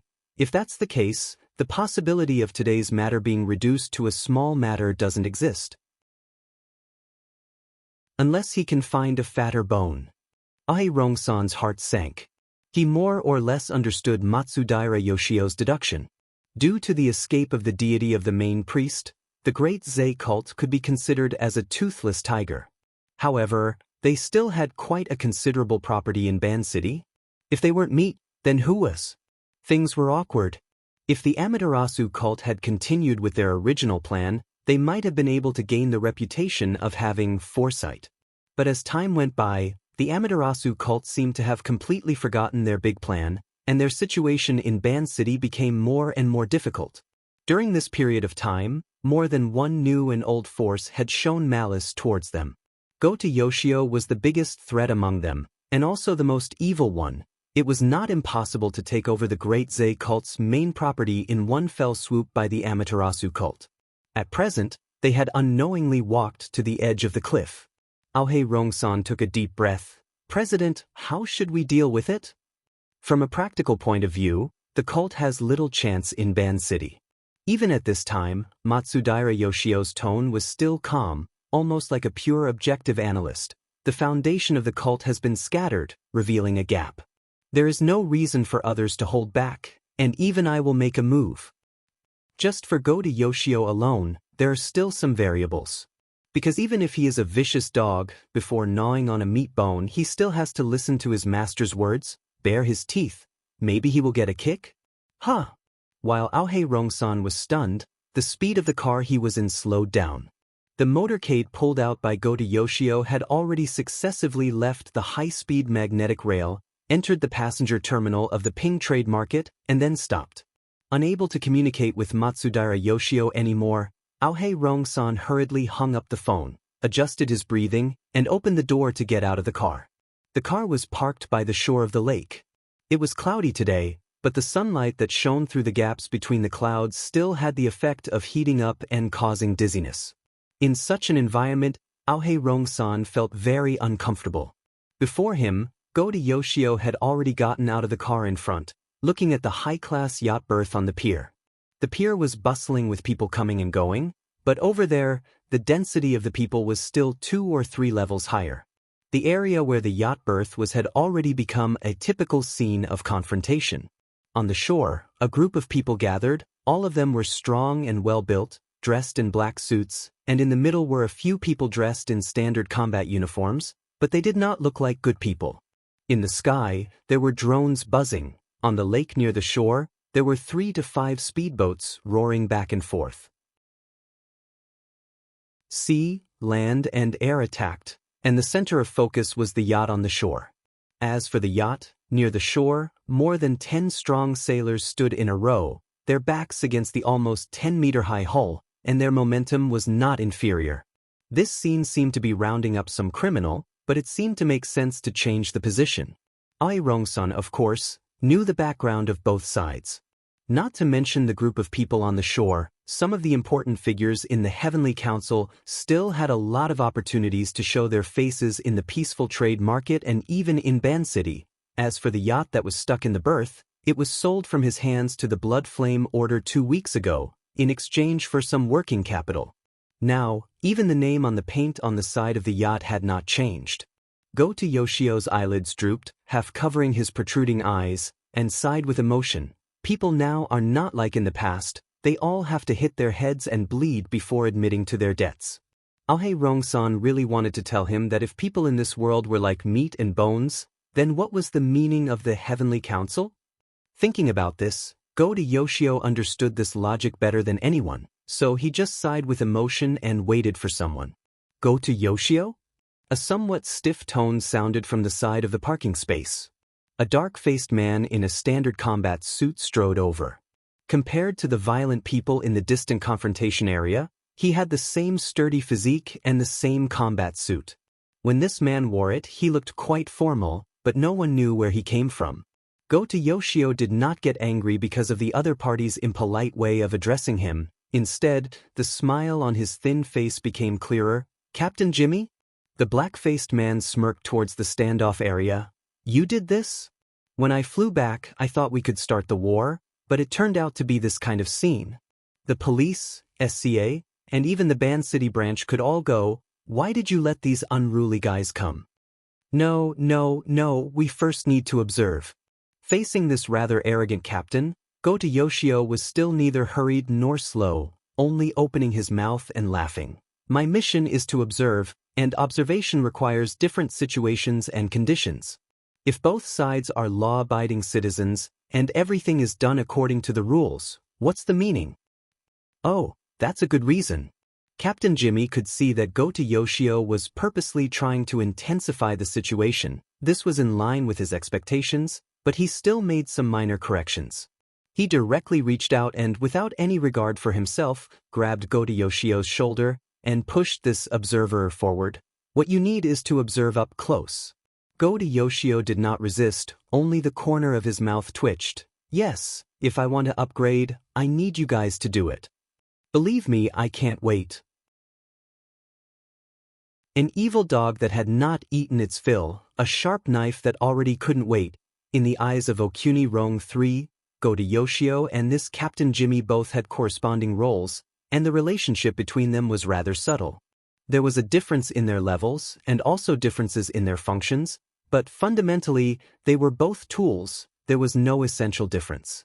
Of course, even if they were to use tools, hand-eye coordination was also necessary. They still had to communicate with each other. Go-To Yoshio asked again, "Although it might not be used in terms of evidence, I'll let D-City's side cooperate. We can also directly confront them." "So obedient? People die for wealth, birds die for food. We're the best at this point. Why don't we arrange it now? It's good to communicate in advance." At this moment, Go-To Yoshio's subordinates had already brought over veterans, Jiang Zhong, and other key figures of the so-called chain of evidence. He set off first. A group of 10 or so people walked along the wooden walkway by the lake towards the confrontation scene. Captain Jimmy did what he said, and while walking, he made a call. "How's the preparation going? Let Cadman answer the phone." Speaking of which, the speed of changing people over there was a bit slow. Captain Jimmy didn't speak for a long time. Okuni Rong III finally felt that something was wrong, and turned his head to look, only to see that Captain Jimmy's face was dark, and his eyes turned back from the empty state of long-distance communication, focusing on one point. At the point of focus, which was the shore of the lake they were about to pass by, sat a person on a thick short metal pillar that was part of the fence.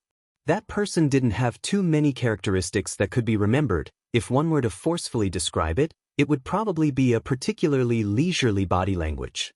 He was wearing casual clothes, his legs were naturally spread apart, his head was raised towards the sky, and his mouth kept opening and closing, looking like he was neurotically talking to himself. Of course, It could also be that he was chatting with someone through the built-in communication device. This was a very normal scene. Placed in the passenger terminal with people coming and going, there was nothing out of place. But now, in front of the yacht not far away, there was a tense confrontation atmosphere. Separated by less than 30 meters, this gentleman's performance seemed somewhat out of place. Captain Jimmy's reaction didn't need to be said. The moment he saw this person, Okuni Rong III was somewhat unable to lift his feet. Go to Yoshio, who was beside him, even slowed down his steps earlier than him. The dim yellow eyeballs in the eye sockets had a clear shift, bringing along that withered head, completing a shift of attention. But no matter how they reacted, the distance between them and that person was quite close. It must be because the place where they parked was too close. Due to the close distance, they could clearly hear that person's talking to himself, Mother's Day. That's right, big sis, you're so smart, I definitely won't get involved. You're smart, but I'm not stupid, we've never done this kind of foreign festival, most likely someone leaked the information, so you came over to denounce us. Heh, you finally enjoyed a few days of peace, just obediently go into seclusion. When you come out of seclusion you'll go on a rampage and shock the world. Strange? What's strange about it? I've always talked like this. Don't worry, my position here is different from the past. Naturally there will be people to serve me, it's more comfortable than at home. Yes, I won't get carried away and purposely cause trouble for my family. If it's your turn to deal with matters, this world is more or less a step away from destruction. Ha, just a joke, just a joke. That man used a normal speed to chat and laugh, but it made Go to Yoshio's group unconsciously slow down their steps. In the end they were still unable to maintain their natural posture. One after another they stopped, standing at a position approximately 7 to 8 steps away from the man, staring over there without looking away. About 20 seconds later, that man finally ended the chat, smiling as he hung up the communication. And also at this time, he seemed to have finally discovered the abnormal attention over here. Slightly turning his face, he also cast his gaze over, meeting face to face with this side. Aohei Rong-san had long recognized who it was, subconsciously wanting to greet him, but for some reason, the words were stuck at the tip of his tongue. It was close to noon, due to the thick layer of fish-scale clouds in the sky. Even if the sunlight passed through, it was not considered hot, especially with the slightly moist air from the lake surface. Under the pressure difference between the land and water, it could be considered to be very comfortable. But at this moment, the gentle breeze that brushed against their faces had clearly turned into a layer of invisible and heavy curtain. Perhaps it was even soaked with water, as it blew over and fiercely pasted on their faces, sealing their mouths, noses, and even their orifices. Even their pores were sealed, isolating them from the inside and outside. For a moment, they actually felt as if they were suffocating, spreading from their brains and hearts. For a moment, the group of people's mouths and noses were interrupted. As for the rest, nothing happened after that, only the gentle breeze, with the water vapor on the Beishan Lake, neutralizing the heat of the noon sun, fresh and pleasant. At this time, the veteran, who was caught in the crowd, finally saw the person on the shore of the lake. For a moment, he still couldn't believe it, but that person turned his gaze, smiled slightly, and greeted him. Master Sho. In the heart of the veteran, the emotions of hesitation and surprise pushed back and forth. A voice came up to his throat, and he blurted out, Mr. Emo. The man smiled again. Those things I want, I hope they don't delay the work. In the factory, they are still working. The veteran clearly knew that the atmosphere at the moment was delicate and tense, like a pile of gunpowder that was constantly being compacted and could explode at any time. But his sharp temper, which had been honed in the wilderness for decades, also came out at this time. We don't have anything that's fake. It's all hammered out, so it's definitely real. That's good, I'm counting on it. Chatting with the veteran, as if there was no one else around, under the gaze of many people, Mr. Mo's gaze again turned to Jiang Zhong in the crowd, stopped for a few seconds, then lowered his head again, and beat his thigh, as if to get rid of the invisible fatigue. Also at this time, there was a sudden commotion at the confrontation scene not far away. Over there, the densely packed group of violent people suddenly opened a gap, as if someone came out. But in the end, what passed through the gap of the crowd was only an empty electric wheelchair. From the analysis of the gradually approaching noise, the electric motor of the wheelchair seemed to be not working, only God knows where it came from. Along the way, the aggressive members of the Heavenly Council looked at this thing pass by like idiots, and not a single one of them reached out to stop it. A few seconds later, the electric wheelchair that had already lost half of its functions obediently stopped next to Mr. Mo. The latter slowly stood up, leisurely moved up, and then adjusted his sitting position before letting out a long breath. His gaze moved to Goto Masayoshi's face, and met with his dim yellow pupils. The swelling of Goto Masayoshi's eyeballs was even more obvious. The pupils did not move, but there were layers of dark light, intersecting and blending in the depths. Mr. Mo blinked and praised, "Your eyes are not bad. I feel that they are even better than mine."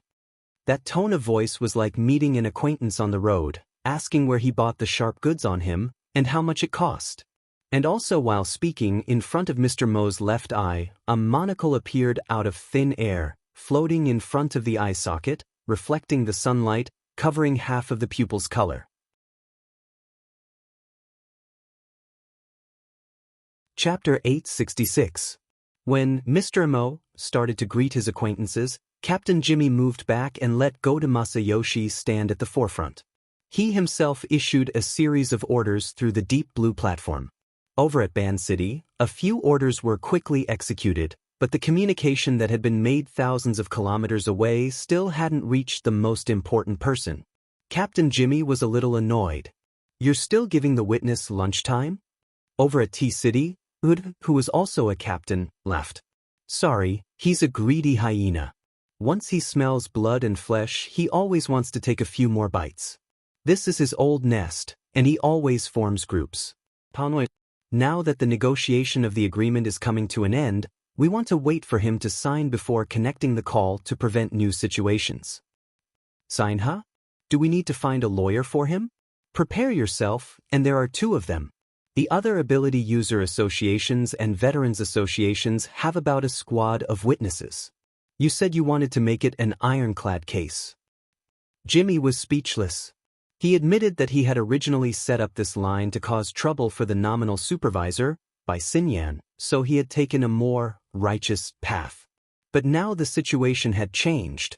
"Listen, Hood, don't talk nonsense now. I just want to know how long it will take to sign. Be more precise." "Oh, let me calculate. Probably soon?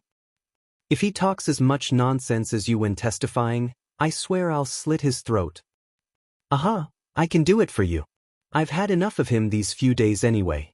The 2 captains reached an agreement from thousands of kilometers away. Captain Jimmy then passed the information to Goto Masayoshi through the preset channel. The latter didn't respond, as if he was focusing all his energy on communicating with Mr. Mo. Goto Masayoshi's eyes were still locked with Mr. Mo's monocle. The thin skin on his skeletal face trembled slightly as he maintained his chatting posture. "Your monocle is also not bad. It's formed directly from water molecules, right? As far as I know, the only thing in the world that can directly form molecular structures is the dripping sword.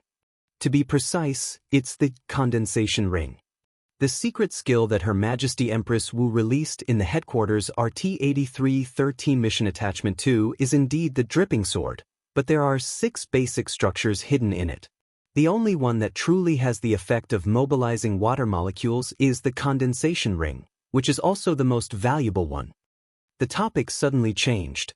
Regarding this, the different observers at the northern mountain lake and even further away all had their own judgments. "Mr. Mo? The inner world has never heard of any Mr. On the private airship, an efficient monitoring system was transmitting the situation of the lakeside to them at the same time. There were only a few spectators, but they were all very important. After returning to Osaka, the sickly Tamagawa Aishuk unconsciously straightened his back. He was very interested in this character. Of course, part of the reason he had suddenly roused his spirits was that the Pope had already cut off communications and had not yet suppressed him. The condensation ring, Mr. Mo, the connection between these 2 isn't clear. He looks like a good teacher. Tamagawa Aishuk stared at the monitor screen, watching the two people discussing the condensation ring. The more he listened, the weirder he felt. 10 seconds later, he shifted his gaze to Bai Xinyan's face. Who is he talking to? Bai Xinyan sat on the armrest of the sofa and tilted her head to look at the private projection area. It was showing a conference room in T-City, thousands of kilometers away. She and Tamagawa Aishuk were looking in a completely different direction, so it took her 5 seconds to respond. Go to Yoshi, to a certain extent. That should be the right way to put it. I'm talking about just now. That old man, you have information on him. Shoshyong, nicknamed Old Hand, the one he was talking to himself. Tamagawa Aishuk's face turned green, and his voice became sharper. Bai Xinyan spread out her hands. How can I guess that? Tamagawa Aishuk quickly controlled his emotions. His eyes became sharper, and there was even suspicion in them. Don't you have any ideas? You can tell me if you have any ideas. Bai Xinyan pushed the question back. Tamagawa Aishuk stared at Bai Xinyan. He cracked a smile, but his teeth were still clenched. There are only 2 ideas. One is to find a woman who is qualified to be his sister, in the blood flame order according to the character setting of this Mr. Bai Xinyan responded casually, but her gaze was still on the private projection area. In the conference room in T-City, the 2 rows of negotiators had already started shaking hands, as if they were having a formal business negotiation. Actually, there was no difference. Tamagawa Aishuk's face turned red again, and he unconsciously raised his voice. The other one is to expand the scope a little, and search for people that we know and don't know, people who have a sister in the inner world. Oh, that's a lot more troublesome. It's just a screening condition. Tamagawa Aishuk's fingers twitched, as if he was really going to give the order. His eyes were still glued to Bai Xinyan's face, and he continued to ask, it would be best if the 2 directions work together, but if there is only one condition, which one will you choose? Bai Xinyan looked back and smiled. Of course I choose the most reliable one. You. Bai Xinyan continued to smile. Right now, we can't avoid making guesses, but our guesses are all inconclusive. Why don't we continue looking? As she spoke, she moved her hand, and the private projection area was placed in the main projection area of the room, side by side with the surveillance footage of the North Mountain Lake. Look, although the 2 sides are still minding their own business at the moment, at a deeper level, there are already undercurrents flowing, and we're just waiting to break that information barrier. Aren't you curious about what will happen then? Tamagawa Aishuk was very annoyed by Bai Xinyan's beating around the bush. What's the point of finding a witness to identify him?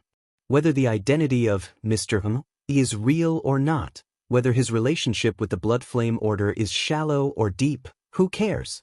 Even if the connection at T-City is successful, and the identification is successful, do you really expect him to just stand there and let us capture him? Instead of playing this kind of detective game, why don't you let your team of subordinates directly take action, and go to Masayoshi will be able to see more things. Captain Jimmy needs a key to open his own weapon box, and always stand on the side of morality. This is a rare quality for frontline personnel. Bai Xinyan seemed to be completely unaware of the twists and turns of the plot. She displayed the bearing of a superior, but quickly changed the topic. Mr. Yuchuan, is it really okay for you to make your contempt for the Blood Flame Order so obvious? Tamagawa Aishuk sneered. Stray dogs, rootless duckweed, even if I want to pay attention to them, it depends on whether they can handle it. Bai Xinyan was not in the position to defend the Blood Flame Order, she only shrugged.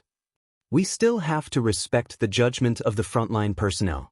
Even if there really is a problem, this is not an intercontinental airship, and the distance is so close. Are you afraid that we won't be able to react in time? Tamagawa Aishuk's slightly flushed face was now whitened, and his straight back collapsed. The scene fell into a deadlock, awkwardness, and some kind of doubt that was not fully displayed.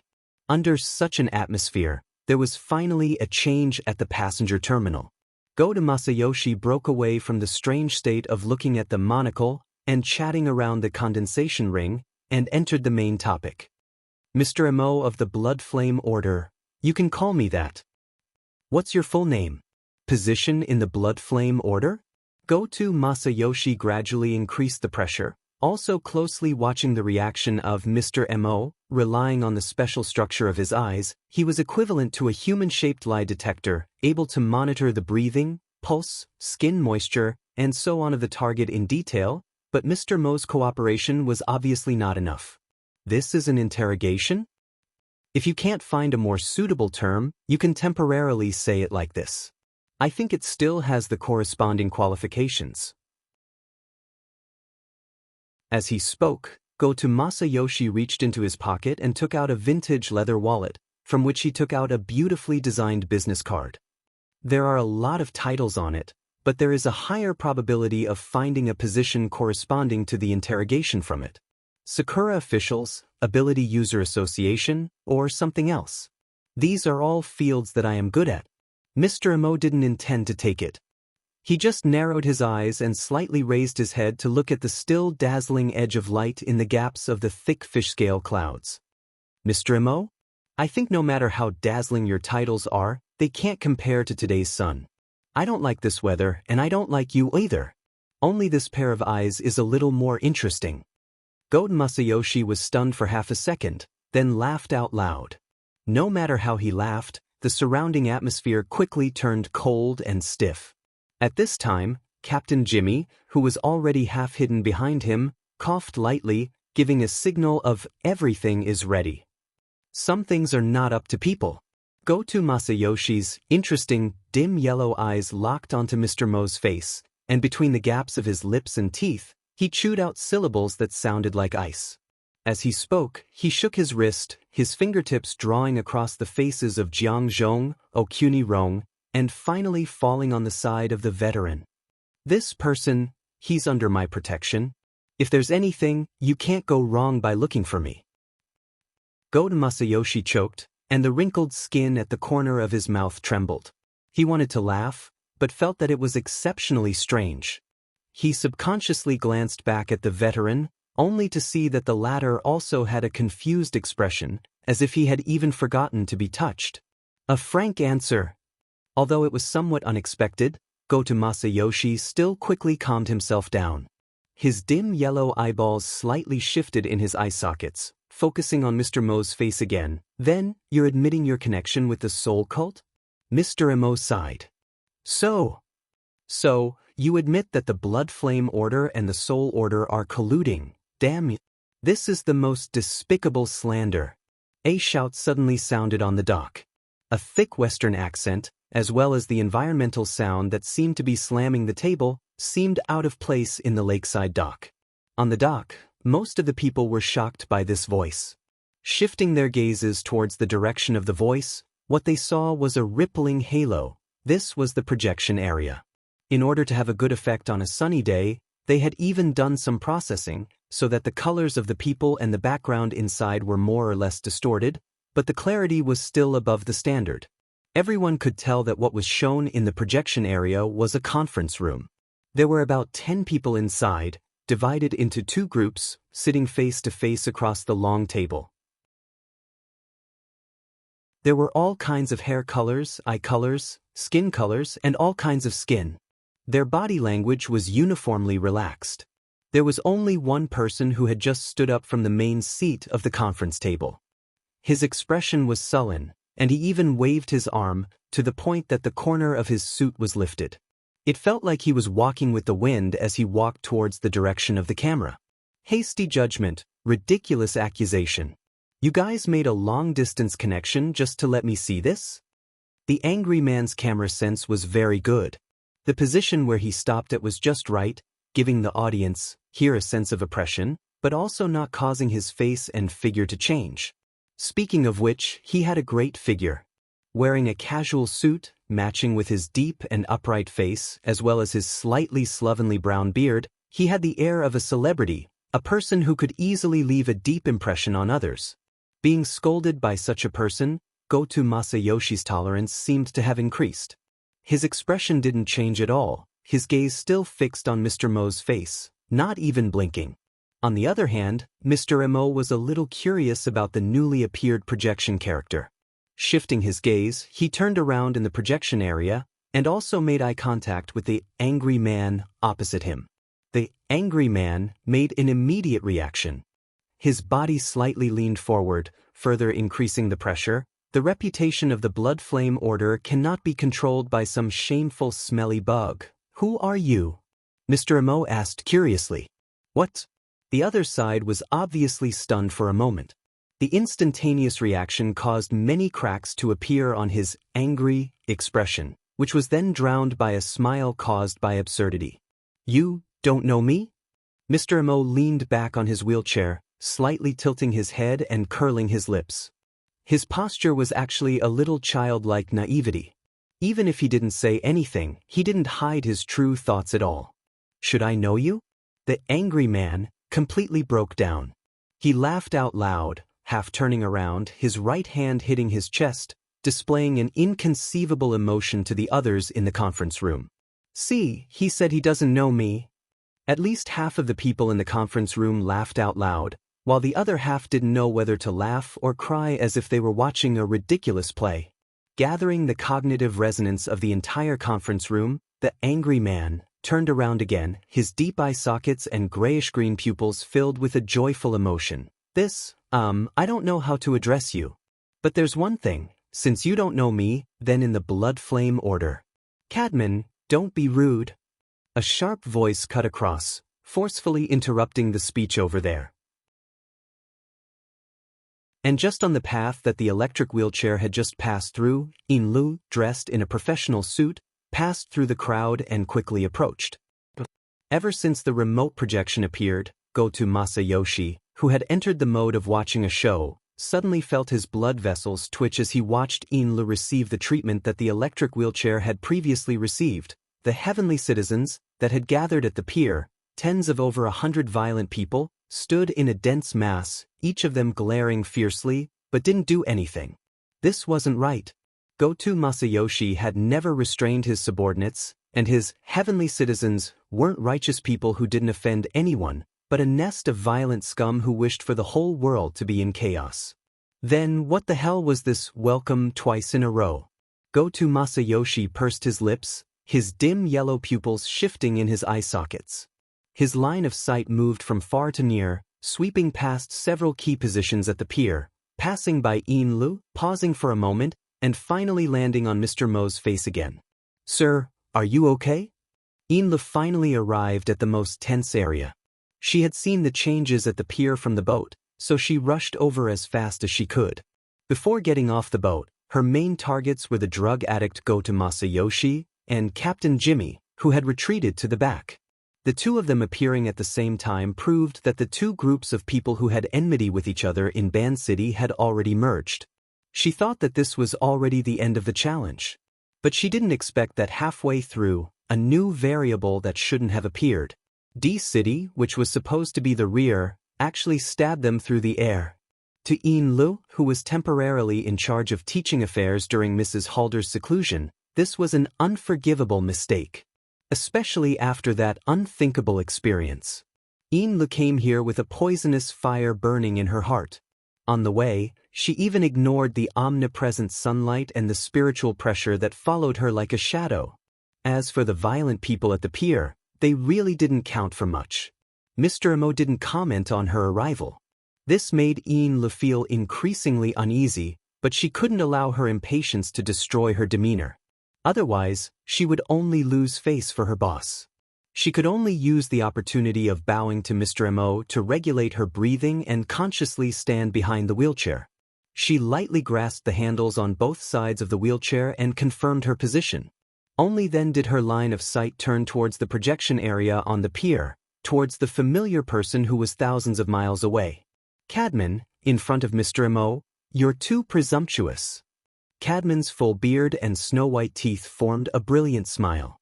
Mr. Amo, is it the Mr. Amo who doesn't know me, and I don't know him? At this moment, Goto Masayoshi should have been the one to speak up and cooperate, but for some reason he was staring at Mr. Amo in a daze. Captain Jimmy, who was at the back, saw that his reminder was futile, so he rolled his eyes and went up himself.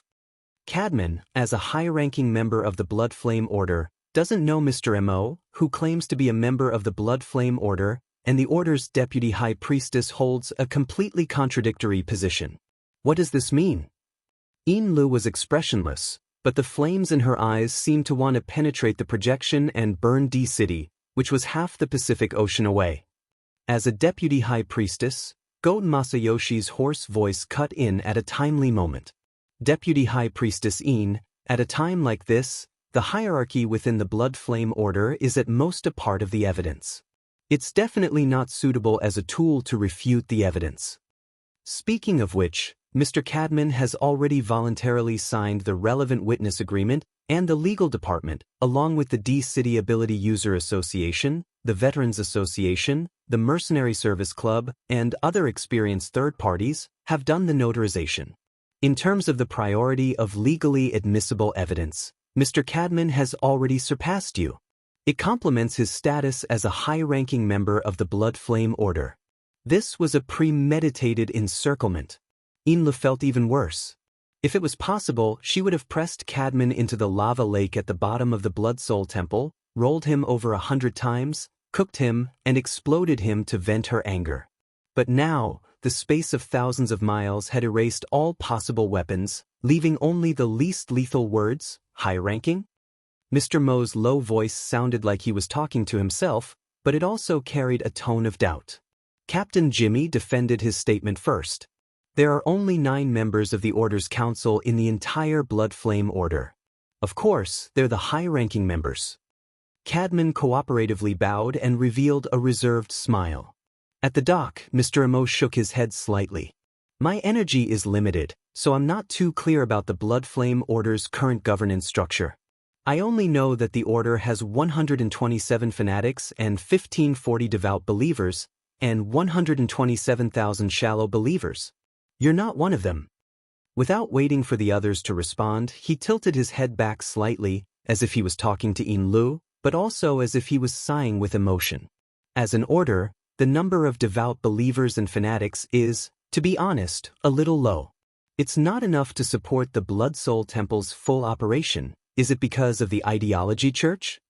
Yin Lu, Cadman stared blankly for a second, before revealing a brilliant smile like that of a star.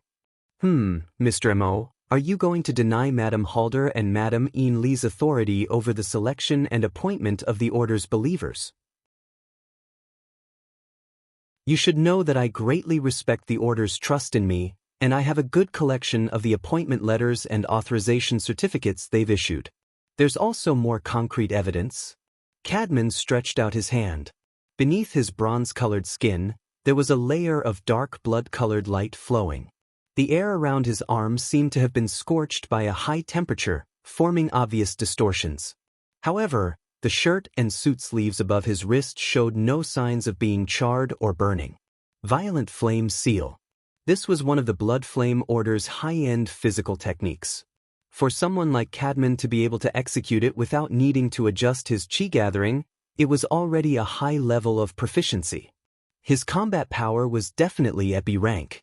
Most importantly, using a physical technique to form a supernatural power close to flames would definitely require a powerful interference power. As a fleshly ability user, Cadman could only rely on the Blood Soul Temple to achieve this effect. I can call upon the power of blood and fire at any time. I've always believed this to be the acknowledgement of the Blood Flame will. But now, Mr. Mo, are you going to deny all of this? Cadman found the feeling of anger in the time it took to say a few words. He used a brilliant expression to smoothly transform it. Vicebladum Yin, could it be that you aren't going to give your devout believers a doctrinal explanation? Yin Lu didn't respond. Mr. Mo scratched his chin. In this sort of situation, even if we eliminate the factors of philosophy and methods, the Blood Soul Temple system does indeed have some unreasonable areas. Cadman nearly couldn't keep a straight face. The way you speak doesn't sound like someone from our primordial sect. It sounds a bit like the Restraining Faction? The so-called Restraining Faction was the branch of the Blood Flame Order that Tian Bang, who was known as the #1 person below the Transcendent, belonged to. It was this military powerhouse and his influence that had chased Madame Halder's group from Xia City to T City. Cadman's words were filled with malice and sarcasm. Unfortunately, Mr. Mo was completely indifferent to this. The doctrines of the Blood Flame Order are actually quite mediocre. It's better to refer to the real thing and study it seriously. It's not too convenient for me to go over right now. How about you come over? Someone in the conference room of T-City let out a muffled laugh. The situation was slipping to an even more absurd level. Cadman spread his hands. He was already at a loss for words when it came to this Mr. Mo, who was sometimes mysterious and sometimes crazy. That's a really good suggestion. I think I have enough time to consider it. His arms spread out and swung along with the movement of his limbs, bringing with it a scorching hot wind. The power of the explosive flame's seal still affected the surrounding area. Huh. Cadman subconsciously swung his hands again. The dark bloody light was disturbed by the airflow. It was like a flame had been blown up from a half-extinguished pile of embers. The light suddenly brightened. There really was a flame. A bloody flame burned. Cadman's expression changed.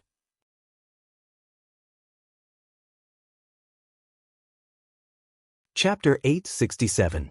The others in the conference room could not see Cadman's face. Most of them were still immersed in the joyous atmosphere caused by the absurdity.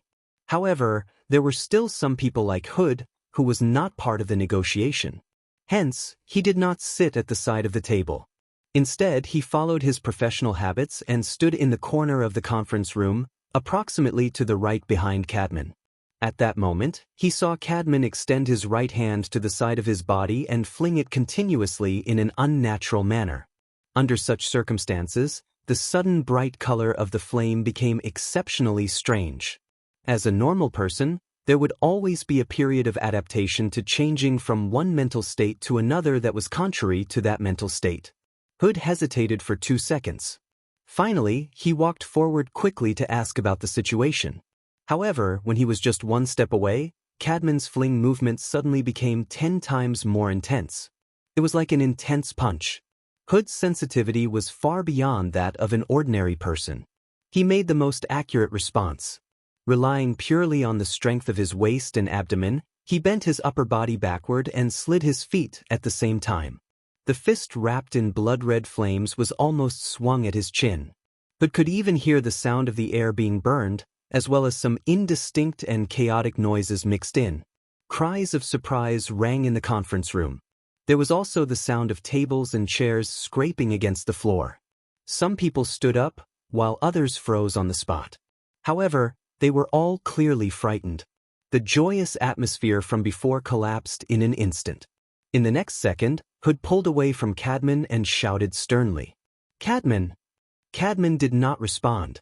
After throwing that punch, he seemed to have lost control of his body. He staggered a step and turned his body sideways. His left hand moved horizontally and pressed down on his right shoulder. This was his most instinctive reaction. At that moment, the blood-red flames that were blowing on his right hand had already broken through the boundary of his wrist. They were rapidly spreading towards his arm and even closer to his torso. The strange thing was that the flames had clearly scorched the air and even raised the surrounding temperature. However, the surface of Cadman's body was still relatively intact. It was only soaked in a thick dark red color. Even the clothes on his arm were not damaged at all. Instead, it made his face look even paler. In such a situation, it was impossible to tell what was real and what was fake. It was as if some inherent nature had been distorted by some kind of power. "What did you do?" The sudden change in the conference room was clearly transmitted to the passenger terminal through the remote video. Go-To Masayoshi's muffled voice rang out.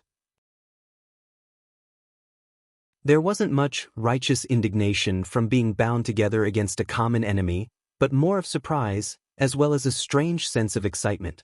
Go-To Masayoshi kept staring at Mr. Emo. In the shortest amount of time, to gather enough useful information was his mission, even his destiny. Therefore, to him, he wasn't afraid of Mr. Emo making a move. The state that he was in earlier was the most unacceptable. But even if he made a move, it didn't feel any different? After the previous round of observation, Goto Masayoshi had already faintly noticed that Mr. Emo seemed to be wearing a thick and heavy cloak at all times.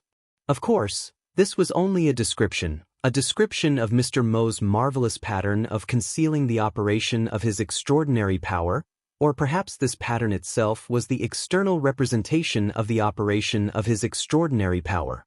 Goto Masayoshi judged that Mr. Mo's core secrets were all hidden under this cloak. This thing was so thick and wide, airtight, hiding everything tightly. Even if a corner was occasionally lifted up, what could be seen would be chaotic and blurry, without any discernible silhouette. Under this kind of situation, no one knew whether Mr. Emo under the cloak was naked or wearing armor, or perhaps inside was simply an arsenal that defied normal space-time logic. That's right, it was this cloak that formed a kind of black box sealed with special rules, isolating the outside world from prying. What was shown was merely the result, for example, welcome and the like. Just like the electric wheelchair and Ian Lu who passed through consecutively just now. Or perhaps right now. Was it really Mr. Mo's method? Specious, this was very annoying. Towards Goto Masayoshi's inquiry or confirmation, Mr. Emo didn't have any response. His expression didn't change either, only maintaining a look of interest. He rubbed his chin, as if watching a movie, watching the image transmitted back from thousands of miles away. Instead, In-lu, who was behind him, seemed to have lost control of her expression. She had already unconsciously opened her mouth, looking a little sluggish. Returning to the axis of chaos, there was no doubt that Cadman was still in pain. In terms of his mental state, his change was more intense than anyone else's. The direct, inexplicable, and even unreasonable threat impact shook his will in the most direct manner. At this moment, from the angle he was standing at, other than Hood, no one else could see his face clearly. But regardless of whether it was in the conference room or the passenger terminal thousands of miles away, everyone could see that this originally handsome man's cheeks and muscles were currently distorted like a monster. Perhaps it was precisely because of the compression of these muscles, Cadman let out a completely different scream, "Let go of me." His next move was basically about to tear off his entire right arm, but the bloody flames steadily and resolutely spread over his shoulder, burning his neck, torso, and head. Along the way, it also ignited his originally intact left hand. Hood displayed the decisiveness of an operation team leader. He exhaled and shouted, forming his right hand into a knife hand and slashed down towards Cadman's abdomen. The air where his fingertips and forearm touched was clearly distorted, as though it was covered in a layer of invisible flames. The format of fire. Although he was shocked by the scene before him for 3 seconds, Hood's follow-up reaction was still the fastest. He quickly made a judgment that this was inextricably linked to Cadman's use of the violent flame seal to mobilize the power of blood and fire. As it turned out, this was a foolish act that provoked the Blood Flame Order's authority, but first, the connection between the two had to be severed. Hood's individual strength was certainly not at the level where he could contend against the fundamental strength of the Blood Flame Order. But the instant he made his move, all the members of the operation team inside and outside the conference room instantly synchronized under the drive of the 7th-generation Dynamo Core. They jointly constructed a tight, formatted space, and formed the greatest support for Hood's hand blade that his physical body could withstand. This was already the strongest attack that Hood could unleash while not wearing his armor. The clothes on Cadman's chest silently tore open, and the lower half fell down, exposing the muscles of his chest and abdomen, as well as the blood-colored flames that were burning on it. And in that 1 second, or maybe half a second, the fiery tail of the flames was pressed down. It was indeed pressed down, but that was all. Time passed by another time, and the blood-colored flames once again began to expand wantonly. The format of fire, which was known to be able to format all extraordinary powers in the world, didn't play its intended role. Hood felt as though his knife hand had cut into a layer of thick cloth that was soaked in water. Most of the power had already dissipated in the distorted and chaotic structure before it could make contact. Cadman screamed once more. Completely at a loss, he instinctively flung his left hand that had just come into contact with the flames. He wanted to fling the flames away, but it was all in vain. The speed at which the blood-colored flames spread wasn't particularly fast, but as long as they came into contact with it, they wouldn't be extinguished. At that moment, Cadman's entire upper body had already been completely covered by the blood-colored flames, including his entire head. The corners of his eyes had already burst open. What splashed out wasn't blood, but like the residue of burning plastic.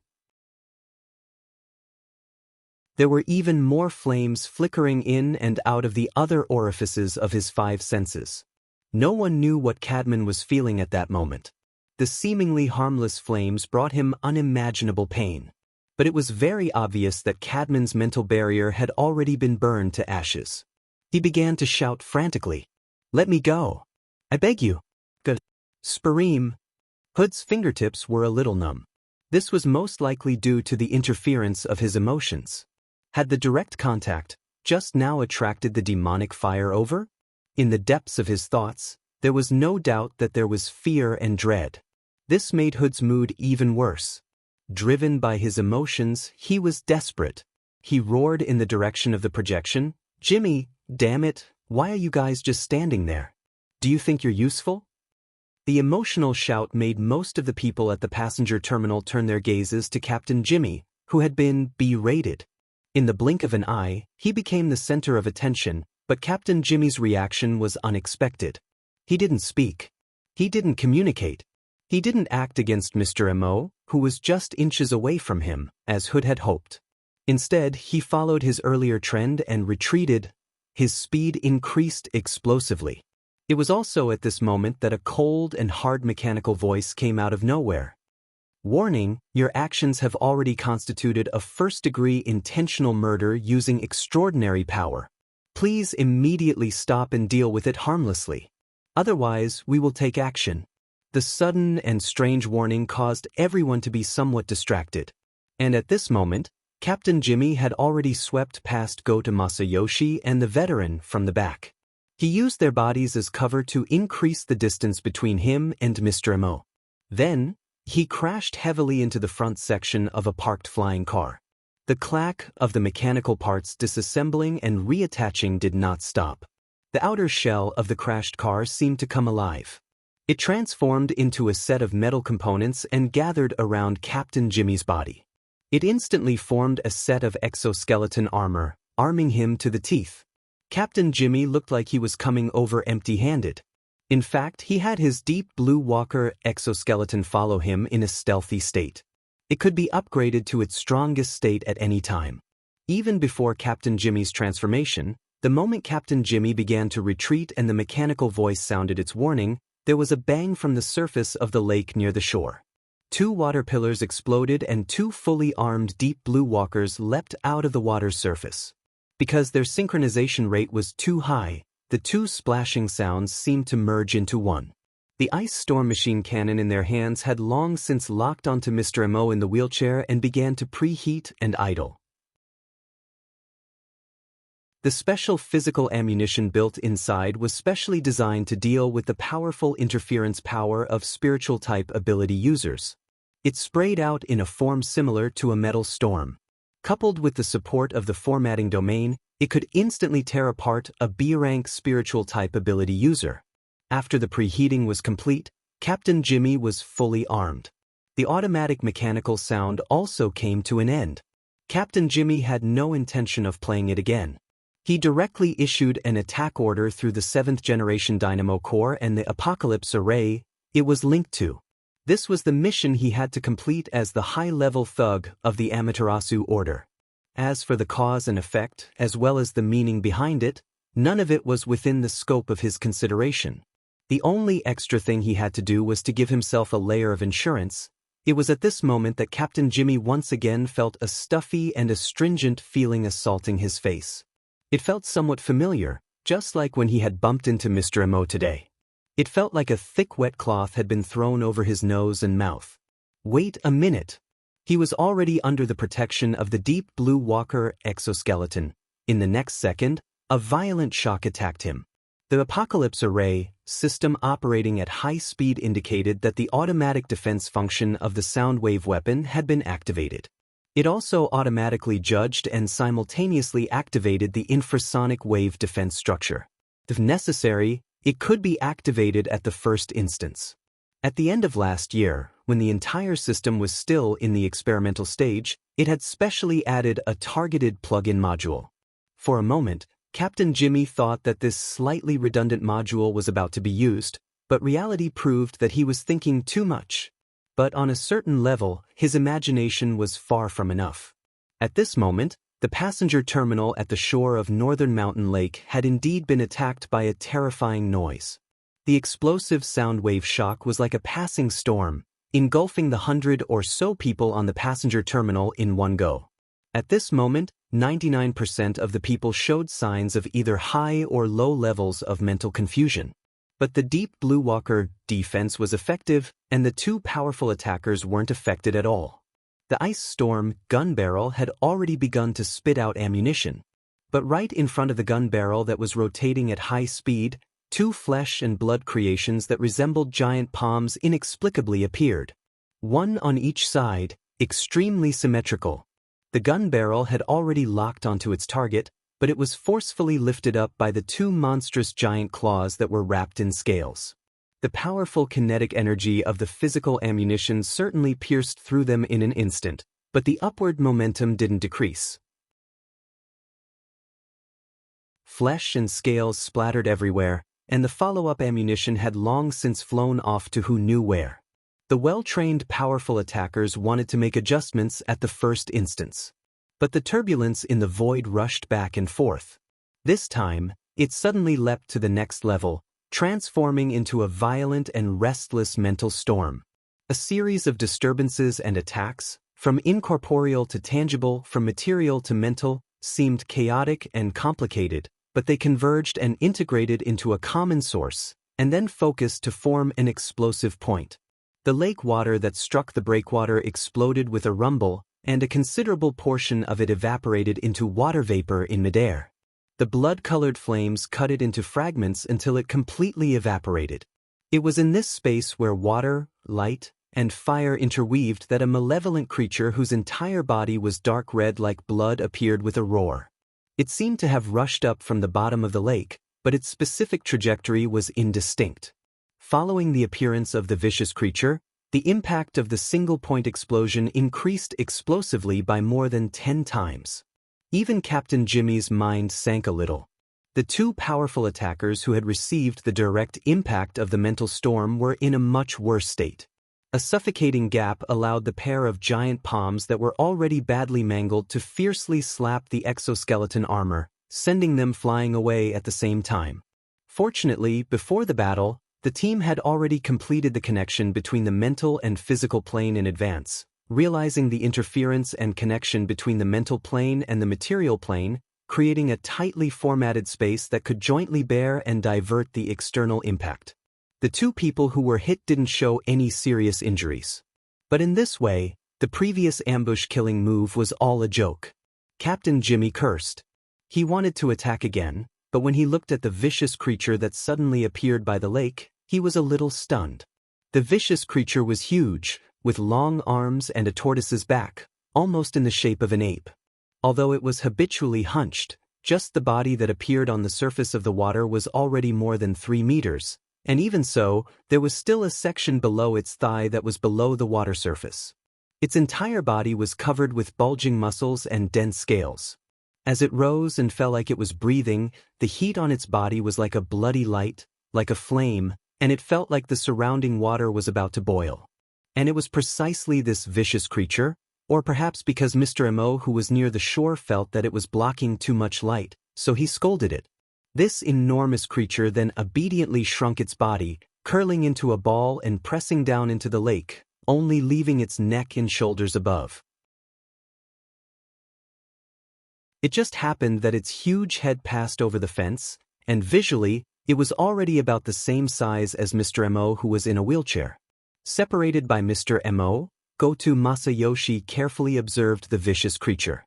In the depths of the dim yellow eyeball, the layers of light became more and more complex, the level of power that was being used also became more and more profound. This caused a huge pressure on his body, causing the blood vessels and tendons around his eye sockets to bulge, especially the temples on both sides. It was almost like a dense net. So ugly. Jiang Zhong, who was very close, seemed to be affected by the sound wave attack. He actually didn't feel any fear, and only muttered his evaluation. The target was a little vague, but they were all suitable, causing the veteran and Ao Pingrong to look at him. But at this moment, the most eye-catching was still the ugly monkey and the most important person beside him. From start to finish, Mr. Mo, who was in a wheelchair, did not move at all. Actually, most of the people on the pier were the same, it was just that the others did not have time to move. As for him, Mr. Mo's gaze was focused on the projected area. He looked quite serious, to the point that he didn't seem to care much about Captain Jimmy's death trap. The people who had just caught their breaths unconsciously followed his gaze, and once again turned their attention to the conference room thousands of miles away. In front of the camera, Cadman, at some point, was already stuck there, his knees bent and his spine curled, his left and right arms half raised, bent into a stiff angle, as if he had raised his hands to surrender, but his crazed raised head made it look more like a prayer of failure. Burp. A strange sound similar to a burp came from the ugly monkey's enormous cranial cavity. The pipe that made the sound was the area on his face equivalent to the mouth and nose. There were no obvious organs there, only dark purple and wrinkled flesh. It felt like a piece of rotten meat. There were a few intermittent openings in the middle. They were all opening up, squeezing out saliva pus. It was more like the sticky lava flowing out of the cracks of a volcano, black and red interweaved, burning the air, about to fall but not yet. On the other side, Goat Masayoshi, who had been observing all this time, suddenly had a twitch in his temple. He noticed. On that lava saliva, the scattered fire pattern cracks faintly pieced together to form a face.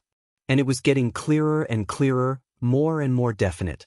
In the projected area, the image of Cadman, who had already turned into a burning statue, became more and more similar, reflecting each other.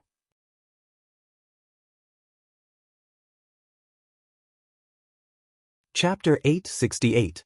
It was indeed Cadman. While the two groups of people were separated by thousands of kilometers, most of them could only rely on the visual similarity, as well as the logical reasoning of the situation. Goto Masayoshi had already used his special ability to find conclusive evidence. Although from the perspective of mutual interference, the outline of the human figure in the lava saliva had already been changed beyond recognition by the violent aura of the ugly monkey. But as long as one could grasp the most essential core inside, and then follow the cause and effect to push back, one could basically complete the restoration. That guy Cadman had a physical body, so he was originally unable to achieve the effect of Ian's spirit leaving body.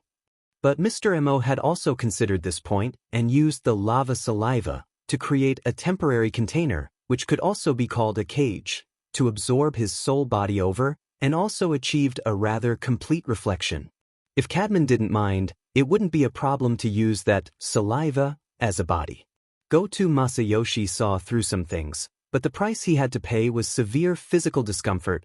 His eye sockets were burning hot, the dim yellow eyeball was slightly pulsating, bringing up the eyelids and the surrounding blood network, forcing them to increase the speed of blood supply in order to offset the loss of special vision. Goto Masayoshi was really having a hard time. The miraculous actions of the eyeball had already exceeded the upper limit of his consciousness control. What was worth rejoicing was that this effort had obtained corresponding results. And he had also discovered even more. In Goto Masayoshi's eyes, the current projection area was like a demonic mirror. It only reflected the most important part, and then made absurd distortions to all other elements.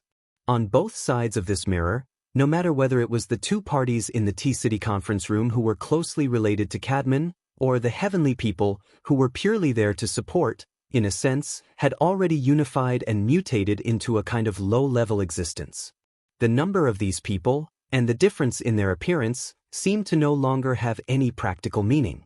If one had to forcefully come up with a meaning, it would probably be equivalent to raw materials. People could not believe in the correlation between both sides of the mirror, but this mirror was simultaneously reflecting the panic and fear in their hearts, and it was vividly and vividly displayed. These negative emotions that had been detonated and multiplied continuously were being transformed into a special form of existence on the mental level, or perhaps in the deeper realm, and were communicating with Mr. Mo limited by his own level and comprehension. Goto Masayoshi was unable to understand too much. He could only make a superficial description. It was roughly like the pervasive dirty smoke, moving through the gaps between the slight lifting of the heavy cloak. Of course, the smoke leaked out, but the process only happened in an invisible place, in the black box, deep within the cloak that was difficult to observe. Over there seemed to be a demon enjoying this special ingredient. It was eating clouds and spitting out smoke in a leisurely manner. And when Goto Masayoshi wanted to pry a step further, what should be sealed was still sealed, what should be chaotic was still chaotic. It shouldn't be. Separated by thousands of miles, the consumption of the tyrannical and terrifying soul absorption wasn't enough to affect the cloak's concealment effect? Or could it be that Mr. Mo's level of control over the Blood Flame Order's fundamental power, as well as the corresponding techniques, allowed him to ignore the obstruction of space-time and casually manipulate a high-ranking member of the Order like Cadman? If that was the case, Mr. Mo's control over the Blood Flame Order was simply unimaginable. With the existence of such a controller, Madame Halder, as the officiator, was truly purely used for sacrificial purposes. Oh, it couldn't be that the sacrificial object would be Goto Masayoshi, who had forcefully peaked at this level, was reduced to the level of most people, who could only use their poor imagination to make conjectures. At this time, he especially hoped that Captain Jimmy's hand could be a bit more forceful than before, or at the very least, create the bigger gap in the cloak. But the current Captain Jimmy seemed to have been frightened by his thwarted operation. Even though his entire body was covered in armor and his face couldn't be seen, his body showed an obvious sense of stiffness, as if his soul had left his body. Jimmy-kun? Still no results? Somewhat unexpectedly, when Goto Masayoshi called out to Captain Jimmy, the latter also contacted him through the preset communication channel. Did you see anything? That monster? What? I'm talking about that ugly monkey, that largest ape-like creature. So what? Captain Jimmy's mood clearly fluctuated. Damn it, have you been scared silly? It's right there, and you're telling me, so what? Don't tell me you're only looking at its drool? Goto Masayoshi stared blankly. That's right, such a large mutant was right in front of him. Why didn't he pay attention to it, and instead was only interested in the drool that this guy dripped? Even though that was also a very important part, the ape-like creature right in front of him was clearly an extremely powerful mutant. For Mr. Mo to be able to summon it out of nothing, the interference, the consumption, was probably even greater than the long-distance soul-sucking activity under the rules of the Order. He actually didn't think of something that was clearly in front of him.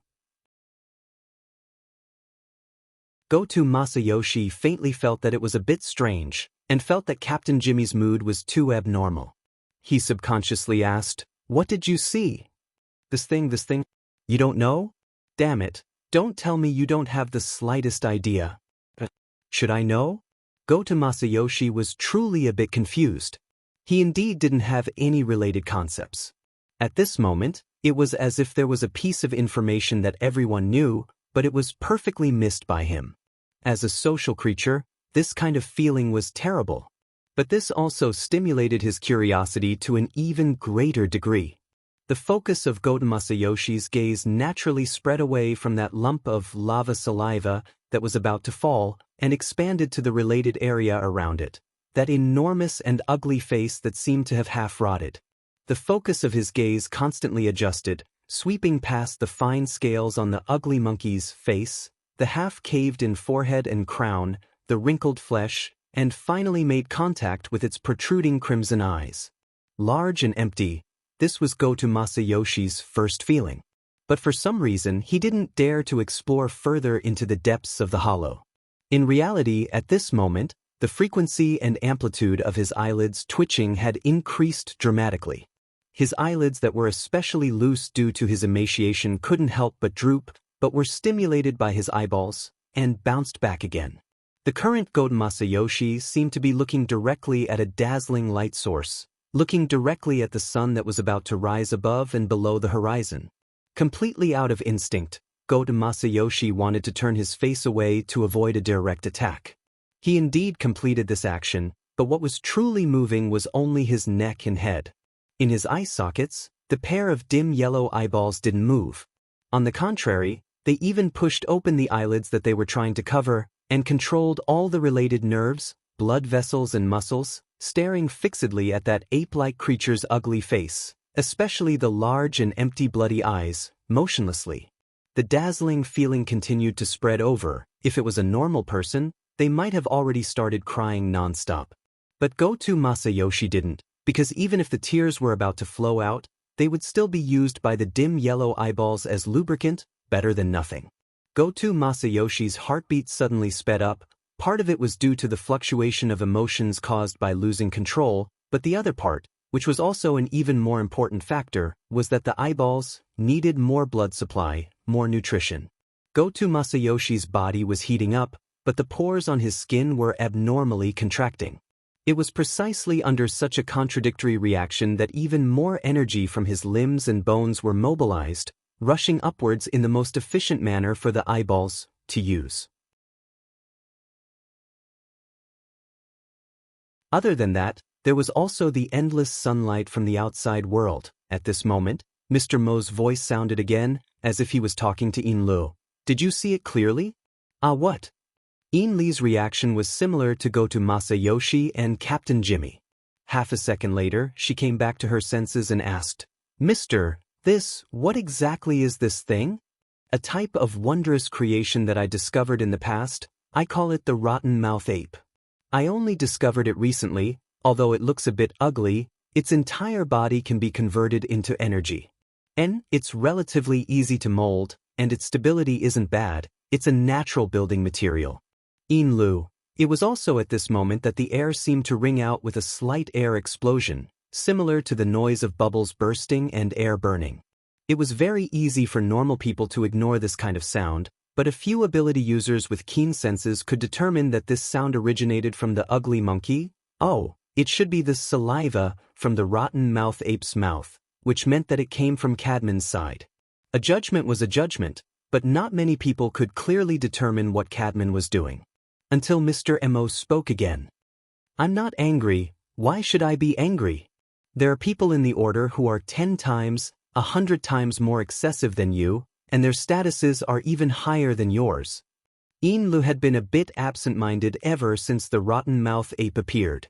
She heard Luo Nen speak of a sensitive topic at this time, and she subconsciously wanted to interrupt. Mister, don't listen to his sophistry.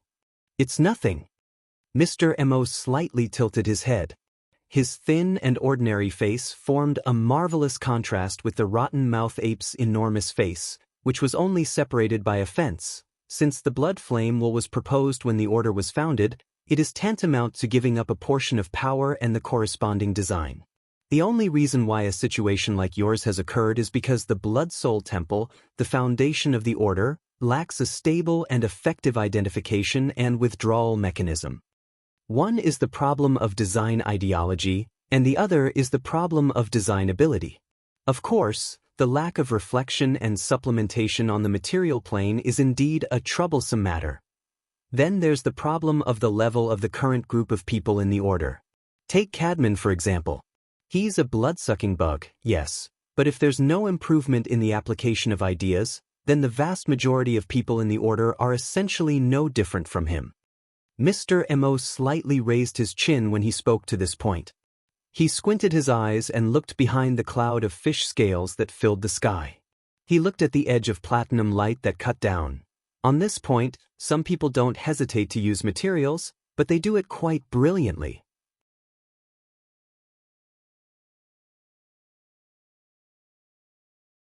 Chapter 869. There were always coincidences in this world.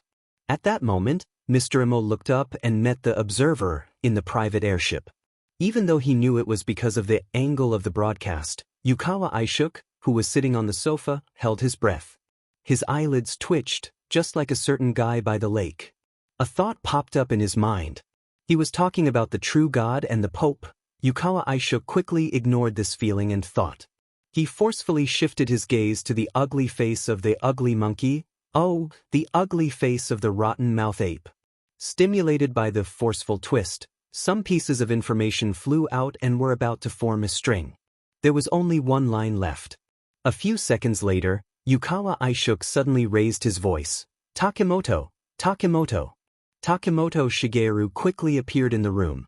Yukawa Aishuk ordered his intelligence chief, the investigation report from the Aptitude User Union, the one about Gong Chi, pull it out immediately.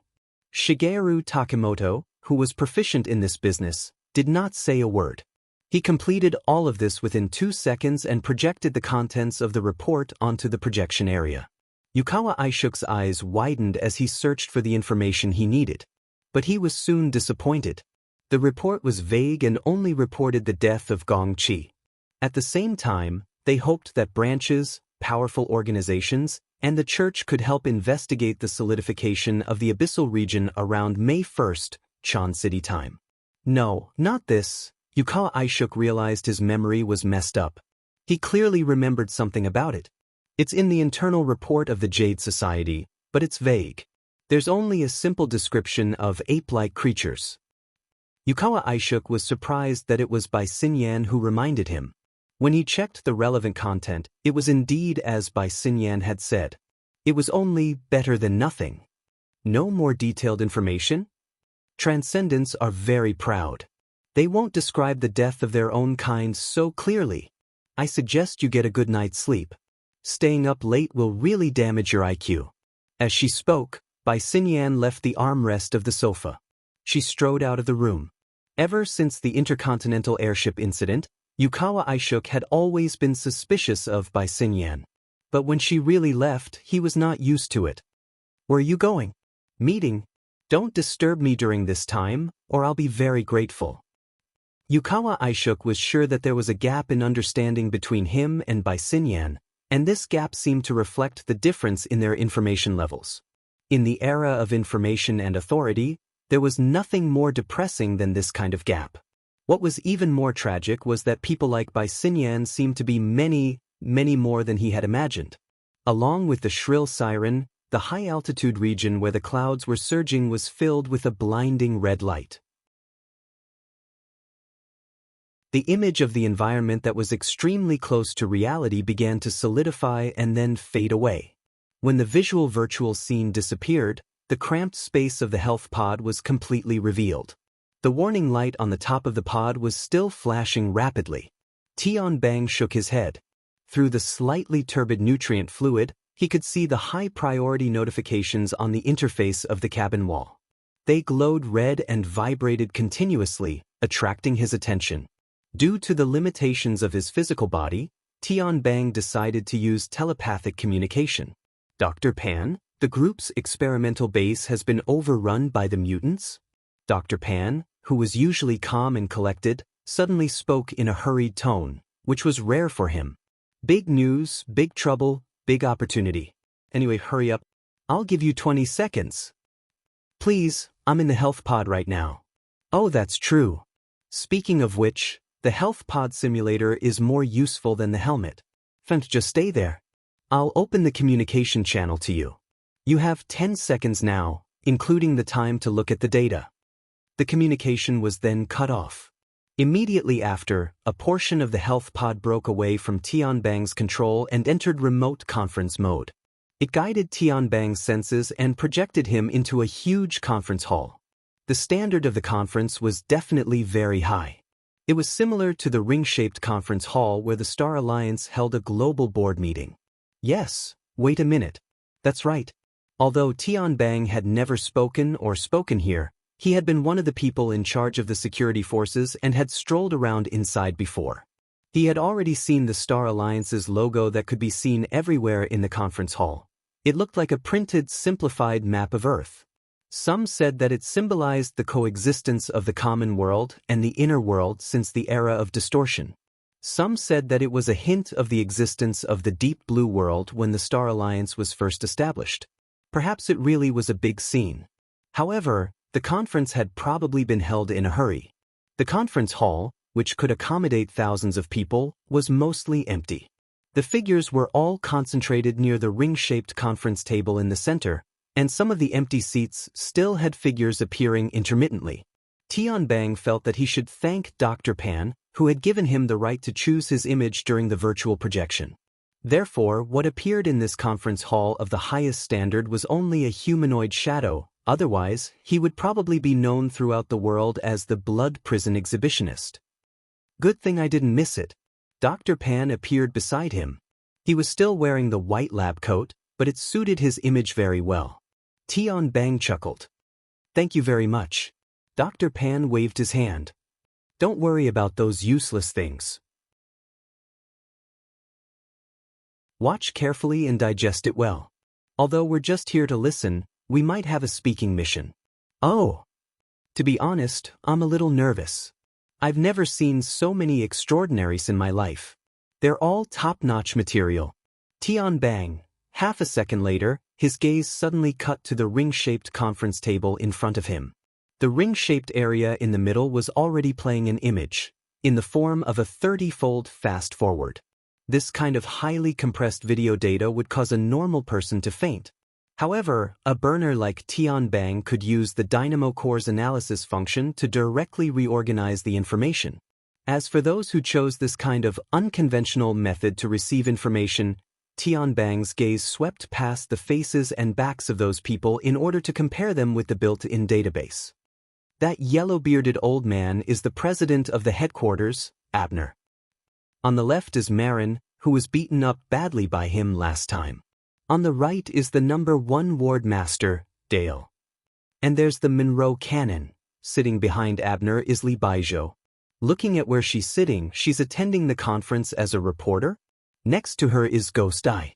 That old pervert still wants to take advantage of her in the virtual world. Her Majesty Empress Wu is also here. Is it really good to favor one and discriminate against the other? Next to Empress Wu is Ouyang Chen. He's always serious. Speaking of which, the seating arrangement at the society's side is a little messy. The seat diagonally across from us is empty, but there's a balance scale. Clearly, the Archbishop of the Order of Justice is also coming.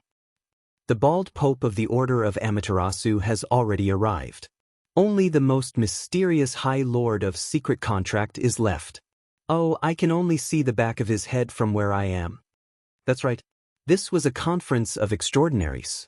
It was a dialogue between high-level life forms that had climbed to the top of the world. However, the beginning was nothing out of the ordinary. President Abner coughed and spoke in a gentle and feminine tone.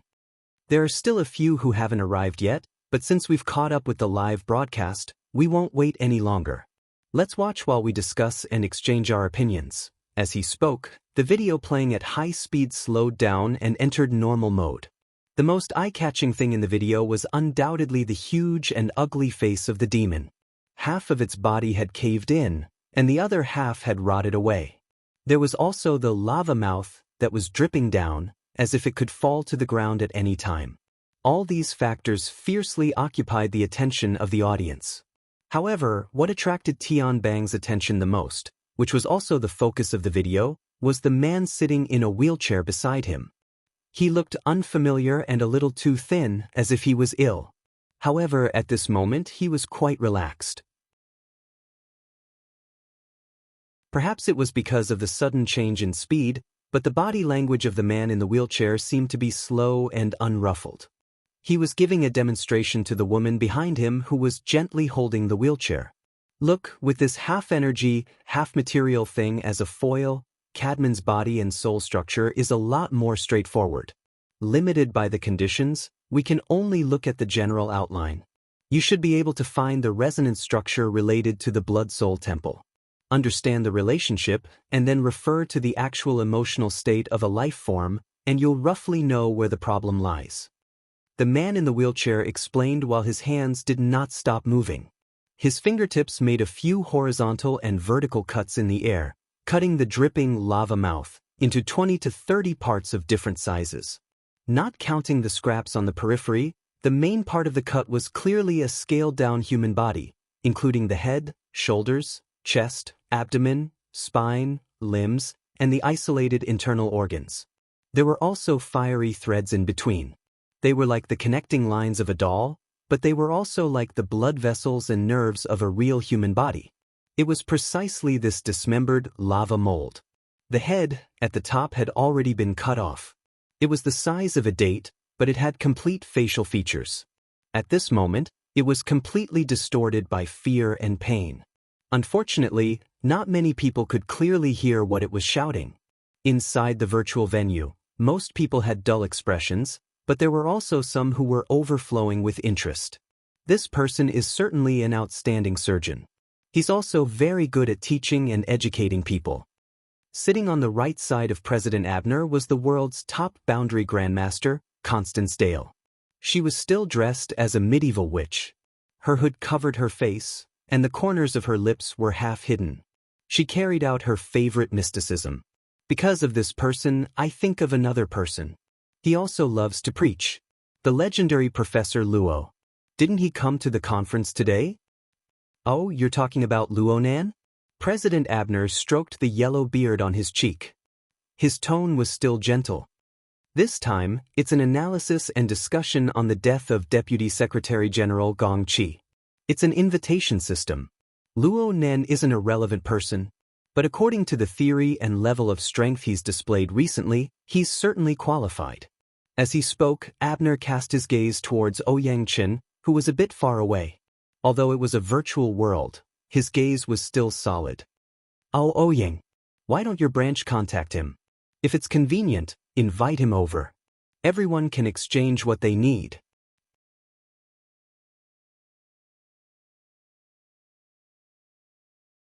Chapter 870. Ouyang Chen did not sit at the very front of the ring-shaped conference table. Instead, he sat in the second row with Her Majesty Empress Wu. He sat upright, watching the live broadcast very seriously. His right hand tapped soundlessly on the virtual desktop. The changes in length were quite rhythmic, giving people the feeling that he was taking notes or something. His appearance was in stark contrast to Her Majesty Empress Wu, who was sitting leisurely next to him. Her Majesty Empress Wu was fiddling with the virtual scroll in her hand. Ouyang Chen did not respond immediately when President Abner called out to him. 2 seconds passed before his fingertips stopped tapping. He turned his face away from the central projection. It was unknown whether or not it was a virtual effect, but the frameless lenses clipped to the bridge of his nose seemed to be plated with a layer of light. The lenses covered most of his pupils, and his expression was stern and serious. He still did not open his mouth. It seemed that he was choosing his words carefully. Then, earlier, you wanted to join in on the fun and get a share of his grandfather's property. Now you're asking for an exchange. Are you preparing to take the opportunity to call each other brothers and get greedy? A moment of silence appeared in the ring-shaped conference room. Then there were coughs, muffled laughter, and of course, loud laughter. At the level of participants, the vast majority of people already had the tendency to do as they pleased. Not everyone would take President Abner's face into consideration. Of course, everyone's gazes were cast in Ouyang Chen's direction. However, everyone could see very clearly that Ouyang Chen did not open his mouth. The voice came from beside him, behind Her Majesty Empress Wu. The audience was already there. Wow! Tian Bang let out a small gasp of surprise. He could clearly see that the person who had spoken against Abner just now was clearly a young girl. She wore a brimmed hat and a black jacket. She looked like she could just go out and do a street dance and play around. She really was a young girl. Tian Bang recognized her. She was Zhang Yingying of the Xia City branch. She was a die-hard follower of Her Majesty Empress Wu. She was also someone in Luo Nan's circle of friends. Speaking of which, this young girl didn't even seem to be an architect. Why did she come to listen? It was fine for her to come with Her Majesty Empress Wu for a meeting, but her words were really out of line. Tian Bang grinned. Don't be fooled by Abner's soft voice. He wasn't able to become the president of the Ability User Society by relying on his ability to eavesdrop. Zhang Yingying also seemed to know that she was in trouble. She pulled down the brim of her hat, shrank her neck, and tried to hide her body behind Her Majesty Empress Wu. No matter what, she would not make eye contact with President Abner. The smile on President Abner's face didn't change at all. He didn't berate the youngster for being rude. He even stopped the furious Marlin and looked at Her Majesty Empress Wu. The expression on the latter's face was indifferent. He didn't react much to the gazes from President Abner and the other directions. Using the virtual book in her hand, she gently combed the hair by her cheek and said softly, "Don't doubt it. It's my idea. Martial monarch, I've just become a transcendent, so I have to make things difficult for him." Those words were reasonable, but they were slightly vulgar. I was afraid that it would damage my bearing, so I let my children speak. Please don't blame me. The atmosphere in the conference room was obviously breaking down. Not just the others, even Ghost Eye, who was standing behind President Abner and chatting with Li Baijiu, was laughing very loudly. In the end, Abner had a deep understanding of the Great Wall Mansion. Even at this time, he was still managing his expression perfectly. The smile lines on his face even deepened a bit, so much so that the yellow beard on the side of his cheeks shook slightly. I understand now. It's because I'm standing up for Toyama's high seas auction. Commercial activities are special in nature. Moreover, times have changed. Everyone holds this meeting for the sake of negotiation and exchange. It's just that some youngsters in the past lacked experience and lacked communication channels. They didn't really know how to negotiate on stage.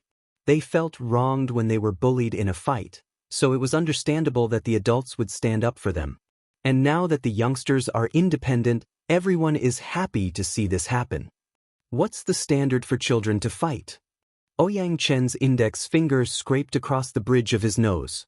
He slightly adjusted the position of his glasses and spoke very seriously. I've made a post-mortem deduction of the intercontinental airship incident. When Luo Nan began communicating with the youngsters of the Yuchuan family, the interference power of the abyssal region was far below the observable standard. The level and intensity were considered very low. No matter what, it wasn't out of line. Why did an adult suddenly jump out? You're talking about us, right? The Pope of Baiji let out a low laugh. His thin, hairless face had a calm appearance. It doesn't matter if it's me or Qinju.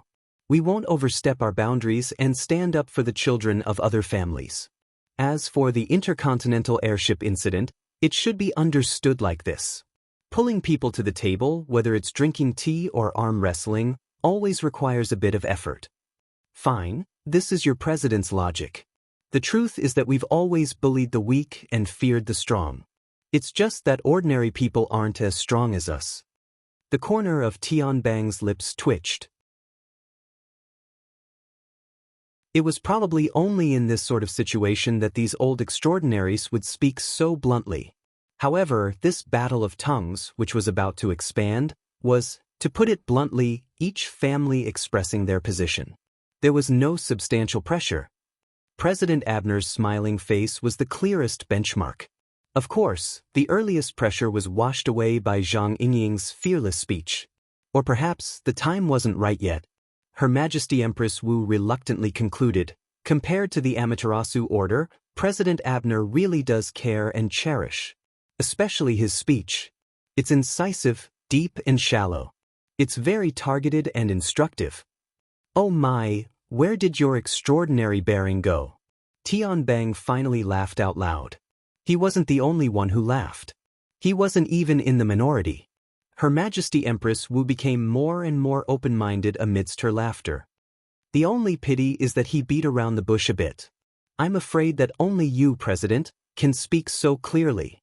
How about this? This is the communication method over there. Everyone, no need to be polite.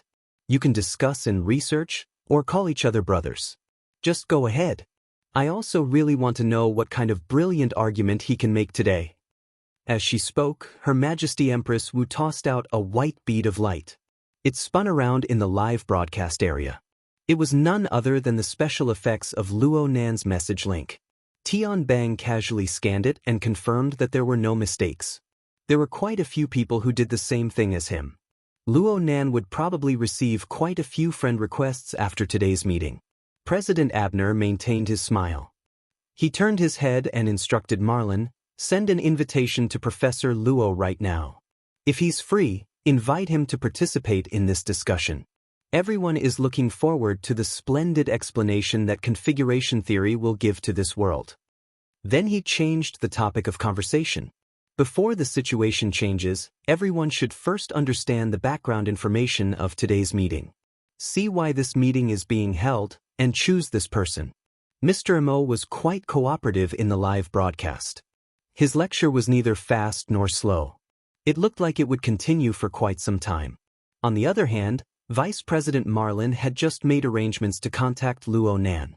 He also had to introduce specific information. He was quite busy for a time. The main topic of this meeting is to ask everyone to identify the true murderer of Deputy Secretary General Gong Qi's murder case. Around 4 o'clock in the afternoon on the 1st of May in Chan City, Deputy Secret Chief Gong was assassinated in his seclusion location. Unfortunately, he perished. The specific circumstances have already been reported. I won't go into detail this time. Headquarters has invited experts to earnestly analyze the scene.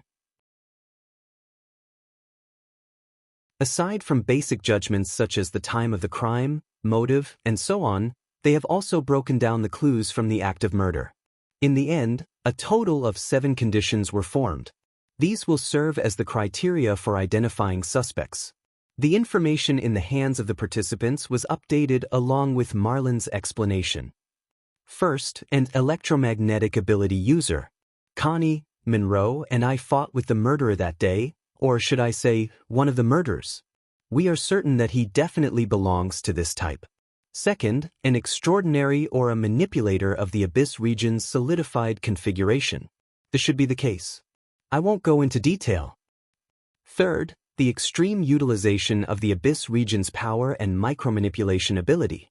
This gives people a deep impression. Fourth, the ability to burn and absorb flesh and blood. Gong Qi's skeleton was destroyed by this. Not even his bones remain. Fifth, the ability to assemble and manufacture machinery.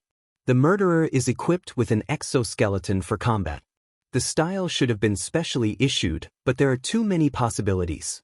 Better than nothing. Sixth, the ability to conceal and teleport. Without this ability, the murderer wouldn't have been able to easily escape from our pincer attack. Seventh, the ape-like creature. It was the first unexpected factor to appear on Volcano Island. To a large extent, it interferes with our line of sight. Moreover, it is highly related to that plane. Everyone understands. Some people laughed, but most people were very serious. The death of any extraordinary was a very serious matter. If a plane was involved, it would be even more serious. Marin continued to emphasize, considering that this matter is most likely not the work of a single person, as long as a single person fulfills 4 of these 7 conditions, they will be a major suspect. Of course, this also has to be in line with basic criminal reasoning. President Abner added softly from the back, if we can directly prove that someone or some people are highly related to that plane, we can basically directly conclude the case. Everyone should understand that this is the core condition and the most direct evidence. Tian Bang curled his lips. Dogsh asterisk T logic.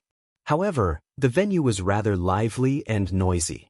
At least half of the people were shouting. Exactly. The way they heckled didn't have any extraordinary bearing at all. Haha, the human heart is like Dogsh asterisk T. After a long introduction, Marin took advantage of the situation and drew everyone's attention to the live broadcast. I've never heard of this Mr. Mo before. However, the Blood Flame Order he's in has previously fulfilled 2 of the 7 conditions, the ability to absorb flesh and blood, and the solidification of the abyssal region. Especially the latter, it has been confirmed that on May 1st, Chan City time, the Blood Flame Order had an unplanned sacrificial event that also lasted for a long time. This bit of evidence is quite solid. Let me add, the most important witness is that person. Oh, Cadman. The unlucky guy whose life and death could no longer be confirmed. Thank you, Apocalypse Laboratory, for providing us with an observation point of view, allowing us to simultaneously witness the birth of this Mr. Mo. At the same time, we also added 2 more conditions. There is one that we can't see, but the evidence is conclusive. This Mr. Mo is quite accomplished in the field of exoskeleton design, and he is very willing to invest. He is currently discussing the purchase of a processing plant in Ban City. As for what we can see, it's a mutant called the mushed mouth ape. There are no records of it in the world's searched information. The only thing that can be seen is that plane shrouded in clouds and mist.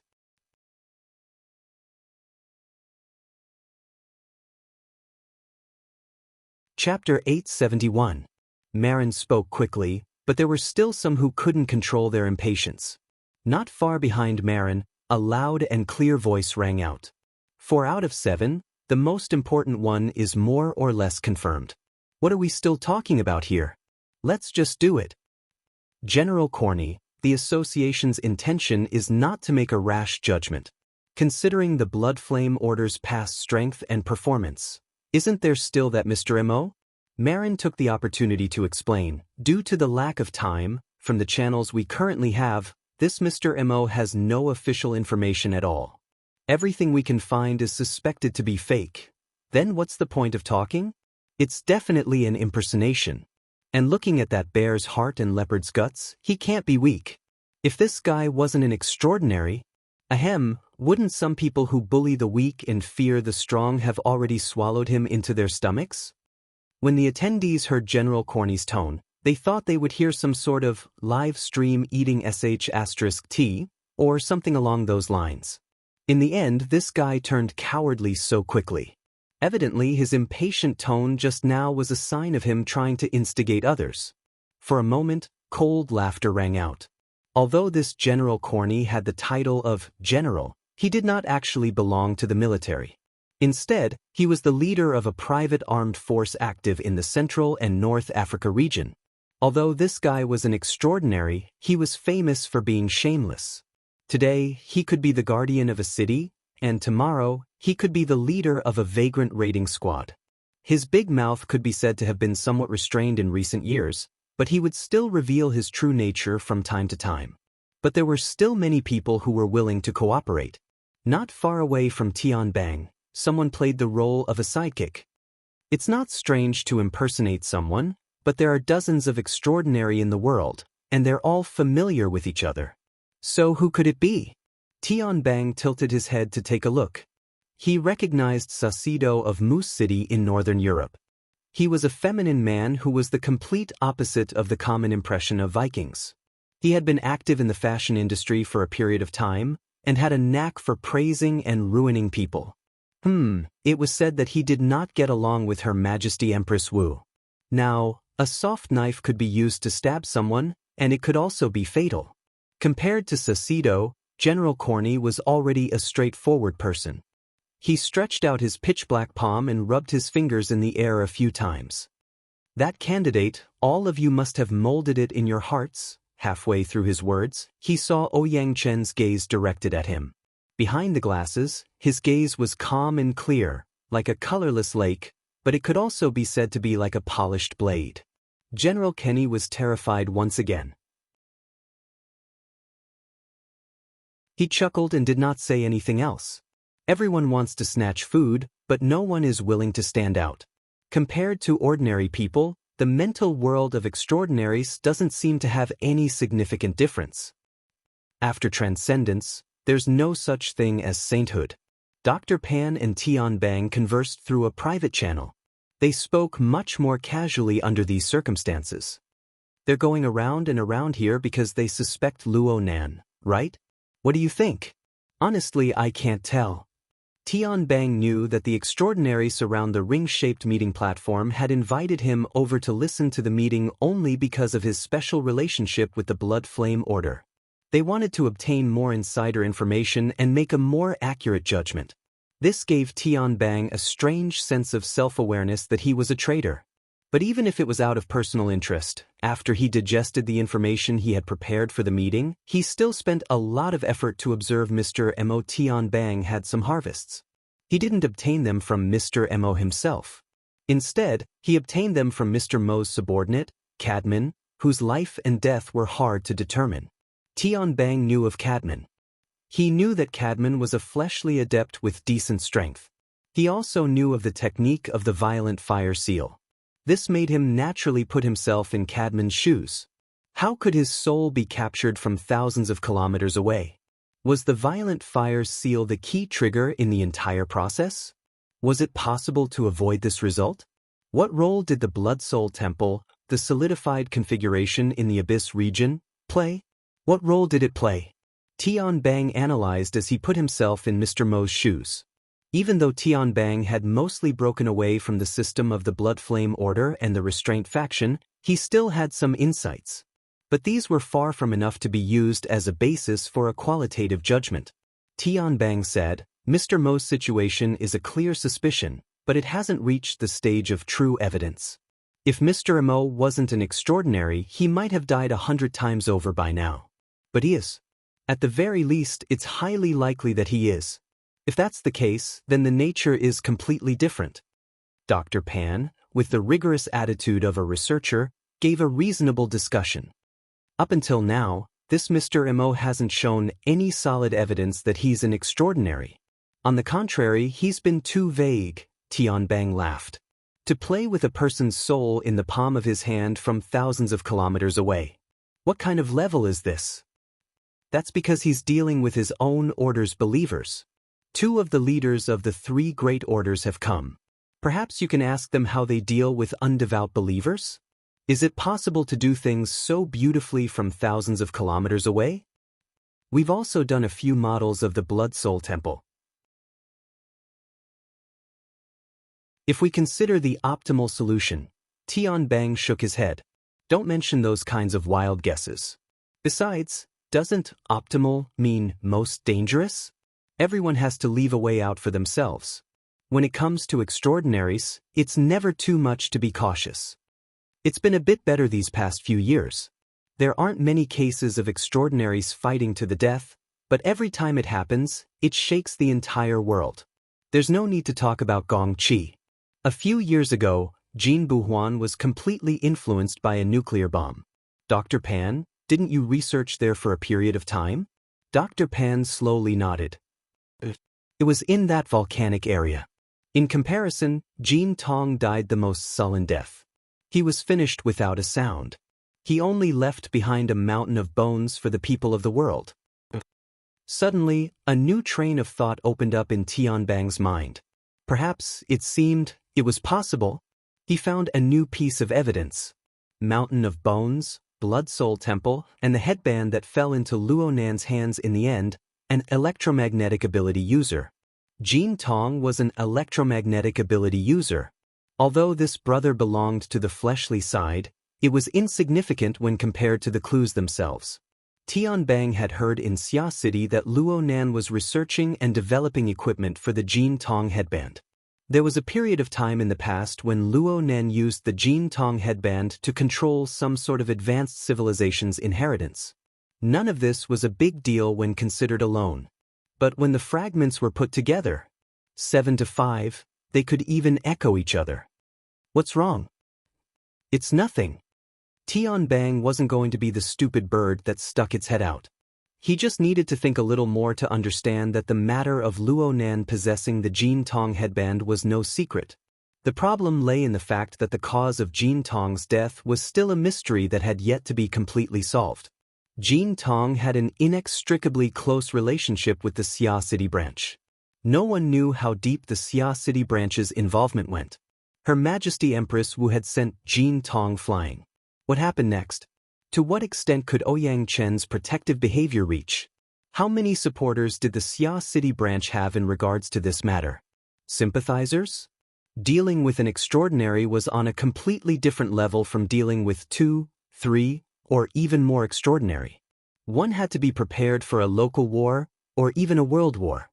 Tian Bang felt his finger move away from the nuclear button. In order to strengthen his will, he emphasized once more, the possibility of Professor Luo and Mr. Mo being the same person is extremely small. At the very least again. Dr. Pan hated this sort of vague wording. Tian Bang pursed his lips. Anyone who comes from the Blood Flame Order and has received the Order's knowledge system, such as myself, would find it hard to accept that a person who had absolutely no contact with the Blood Flame Order half a year ago can now perform an anatomical analysis of the Blood Soul Temple and the believers under the Blood Soul Temple system. These points of knowledge are very difficult, okay? Dr. Pan sighed. Fine. Even if they aren't the same person, it doesn't seem to be a problem if they have a cooperative relationship. Perhaps. Tian Bang was saddened by his own brain. He couldn't help but ponder along Dr. Pan's train of thought. When did the two begin to cooperate? At the very latest, it wouldn't be later than Jean Tong's death. That was in early December of last year. Mrs. Halder and the others fled Xia City in early November. If they had already reached a cooperative agreement back then, the one who died that day might have been Tian Bang himself. The problem was that the two sides were quite unhappy because of the matter of the Soul Order at the end of last year. But looking at today's information, this Mr. Mo was clearly standing up for the remnants of the Soul Order. The clues were fighting with each other. Besides, this line of thought was still unable to explain Mr. Mo's origins. Looking at his attainments in the foundational techniques of the Blood Flame Order, he was simply an ancestor who had been hidden from the world for many years. But ever since the order was founded, Tian Bang had a precise grasp on the birth, aging, sickness, and death of all the powerful figures of the order. He was certain that the Blood Flame Order hadn't had such a hidden ancestor-level figure in the 40 to 50 years since it was founded. Actually, he was a visitor from beyond the heavens. The corner of Tian Bang's lips twitched. This was too fucking roundabout. No wonder President Abner and the others were hesitant. Mr. Mo's entire being was hidden in a dense fog of fragmented logic. At this time, Marlin also expressed a similar point of view. Due to the limitations of the Apocalypse Laboratory's observation methods, we have no way of obtaining more information. Our analysis of this Mr. Mo also stops at the surface. We can't see clearly or see through him. Speaking up to this point, Marlin suddenly changed the topic and launched a sudden attack. The Pope of the 100 Collections is the host in this aspect, and he has set up a grand scheme to illuminate Osaka City. Presumably, he has an even more exquisite view? The Pope of the 100 Collections didn't have the slightest reaction of being attacked. He spoke in a logical manner, neither hurried nor slow. It was as if he had long since prepared for this. I can't say that he is exquisite. It's just that he has seen things a bit longer than others. In my opinion, this Mr. Mo's exquisite control over the power of the Abyss region is something that none of us here can compare to.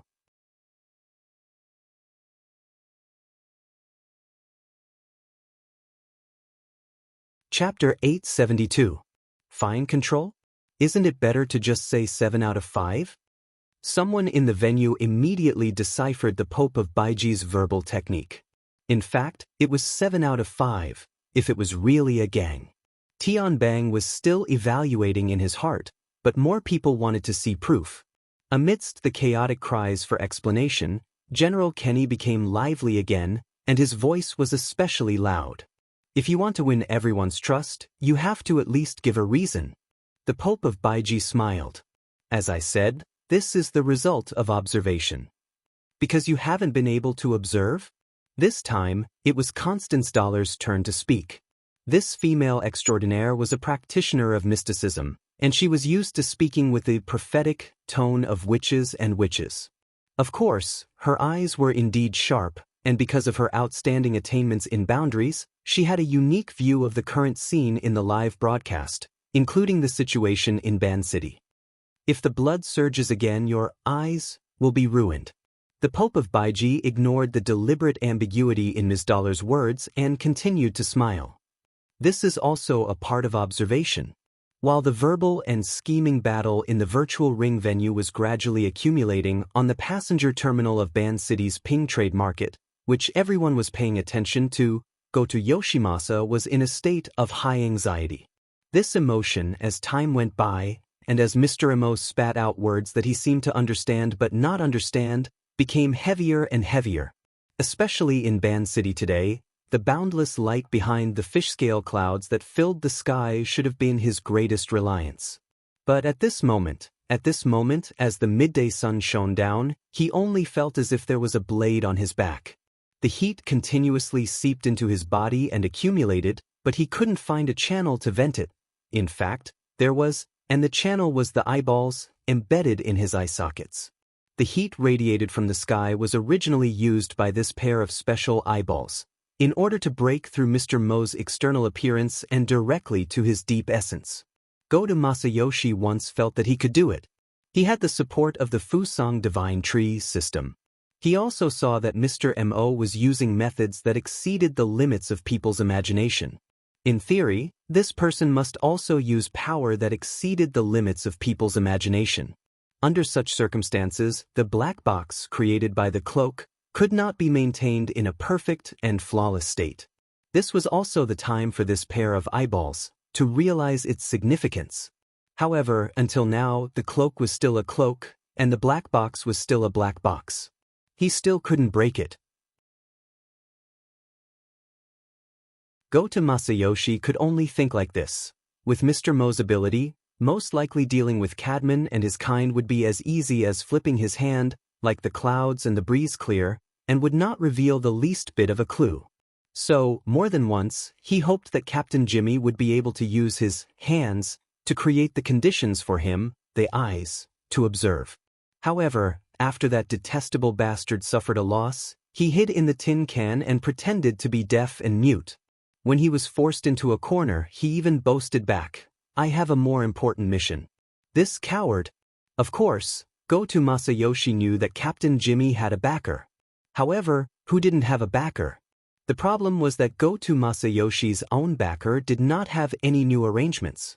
Actually, Goto Masayoshi had never accepted any arrangements. He and his heavenly state warriors were just relying on the wild growth of the Fusang Divine Tree. He could use the name of the Amaterasu sect to his heart's content, like a fox borrowing the might of a tiger, to obtain benefits for himself, to strengthen his forces, and to become a socialite in a certain sense. However, his heart was also clear. Behind everything, there was a most essential mission: to be a good eye. However, he did not manage to do it now. This made Goto Masayoshi's mood very bad. The discomfort on his body was much more direct than the change in his state of mind. The eyeball was still continuously gathering sunlight energy, trying to penetrate the cloak on Mr. Mo's body, but it could not find a breakthrough point. The energy was being consumed, but most of the energy was still unable to enter or exit, only operating around the eyeball and its surroundings. Goto Masayoshi felt that his head was swelling, especially around his eye sockets. That pair of special eyeballs seemed to be squeezing out bit by bit. At first, the feeling was not too clear, but when it became clear, it was already too much, and even if he wanted to control it, he did not know where to start. At this moment, Goto Masayoshi felt that he was like an overinflated tire. His whole body was burning hot, and not only was his head dizzy, his whole body was practically about to explode. He wouldn't really explode, right? Goto Masayoshi had never encountered such a situation before, so he was unable to make an effective judgment. And once this thought was born, he could not stop it no matter what. Even though he knew that he should not, in the depths of Goto Masayoshi's heart, fear still seeped into his anxious emotions. Of course, what triggered them was both behind and in front of him. It was also at this moment, in Goto Masayoshi's vision, there seemed to be dirty smoke lingering, undulating inside and outside the invisible cloak around Mr. Mo's body. Those miscellaneous people who had already been dominated by terror contributed another wave of, "It's me." Goto Masayoshi suddenly realized, his heart suddenly sank, but the special eyeball still faithfully and objectively reflected all the changes that had happened. It allowed Goto Masayoshi to see clearly what kind of interaction had formed between the negative emotions that were born in his body and Mr. Mo's previous interactions. Wait, the chance.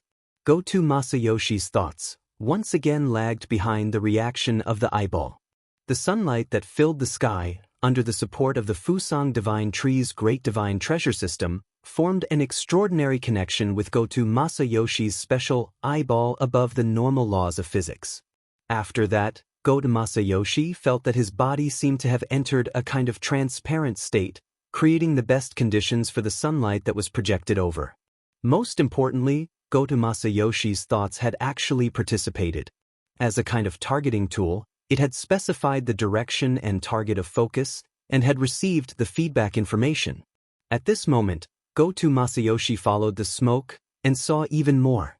He saw the trajectory of the smoke circulation, including some of the details of the operation and transformation, and thus naturally discovered that the cloak and black box belonged to a kind of tight and exquisite energy structure, yet still maintained a highly integrated state with the real world.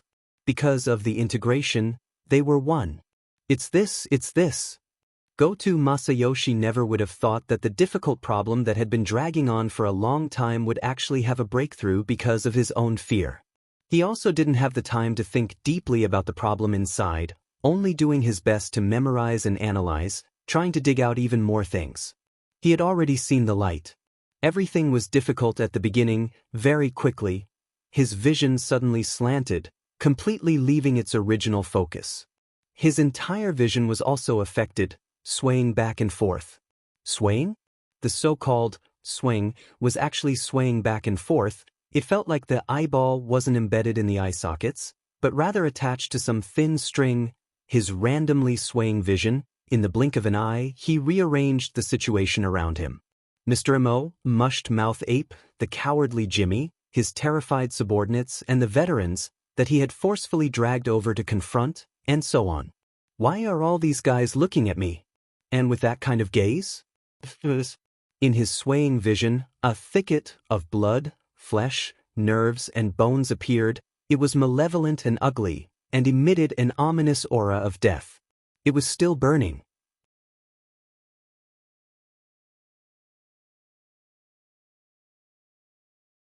Chapter 873.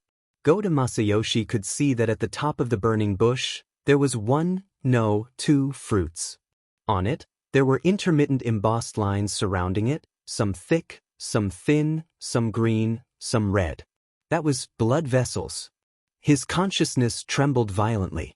His thoughts and the veins in his blood vessels merged together, and he suddenly understood what the fruit on the bushes was. That was his eyeballs. His, at least in name, they belonged to him. The two eyeballs reflected each other, combining with the flesh, bones, and nerve functions at the back, piecing together a complete field of vision and also reflecting the truth. That was the bloody truth that Goto Masayoshi would never be able to experience under the framework of being a human. At this moment, all of Goto Masayoshi's mind was smeared with strange and dazzling colors. There was no logical relationship between each color, and that was the color of collapse. Even so, Goto Masayoshi was still attracted by this pair of eyeballs, and he could clearly see that the smoke of his negative emotions was wrapped by the essence of his flesh and blood. A part of it was left in the burning bush, which was also the rule system of the great Fusang divine tree. It was the accumulated heat of the sunlight that couldn't be used, and it was the final, meaningless venting.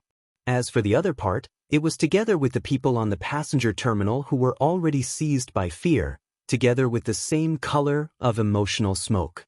Under the drive of an invisible force field, it was thrown into the depths of the cloak around Mr. Mo, and it was thrown into an incomprehensible level.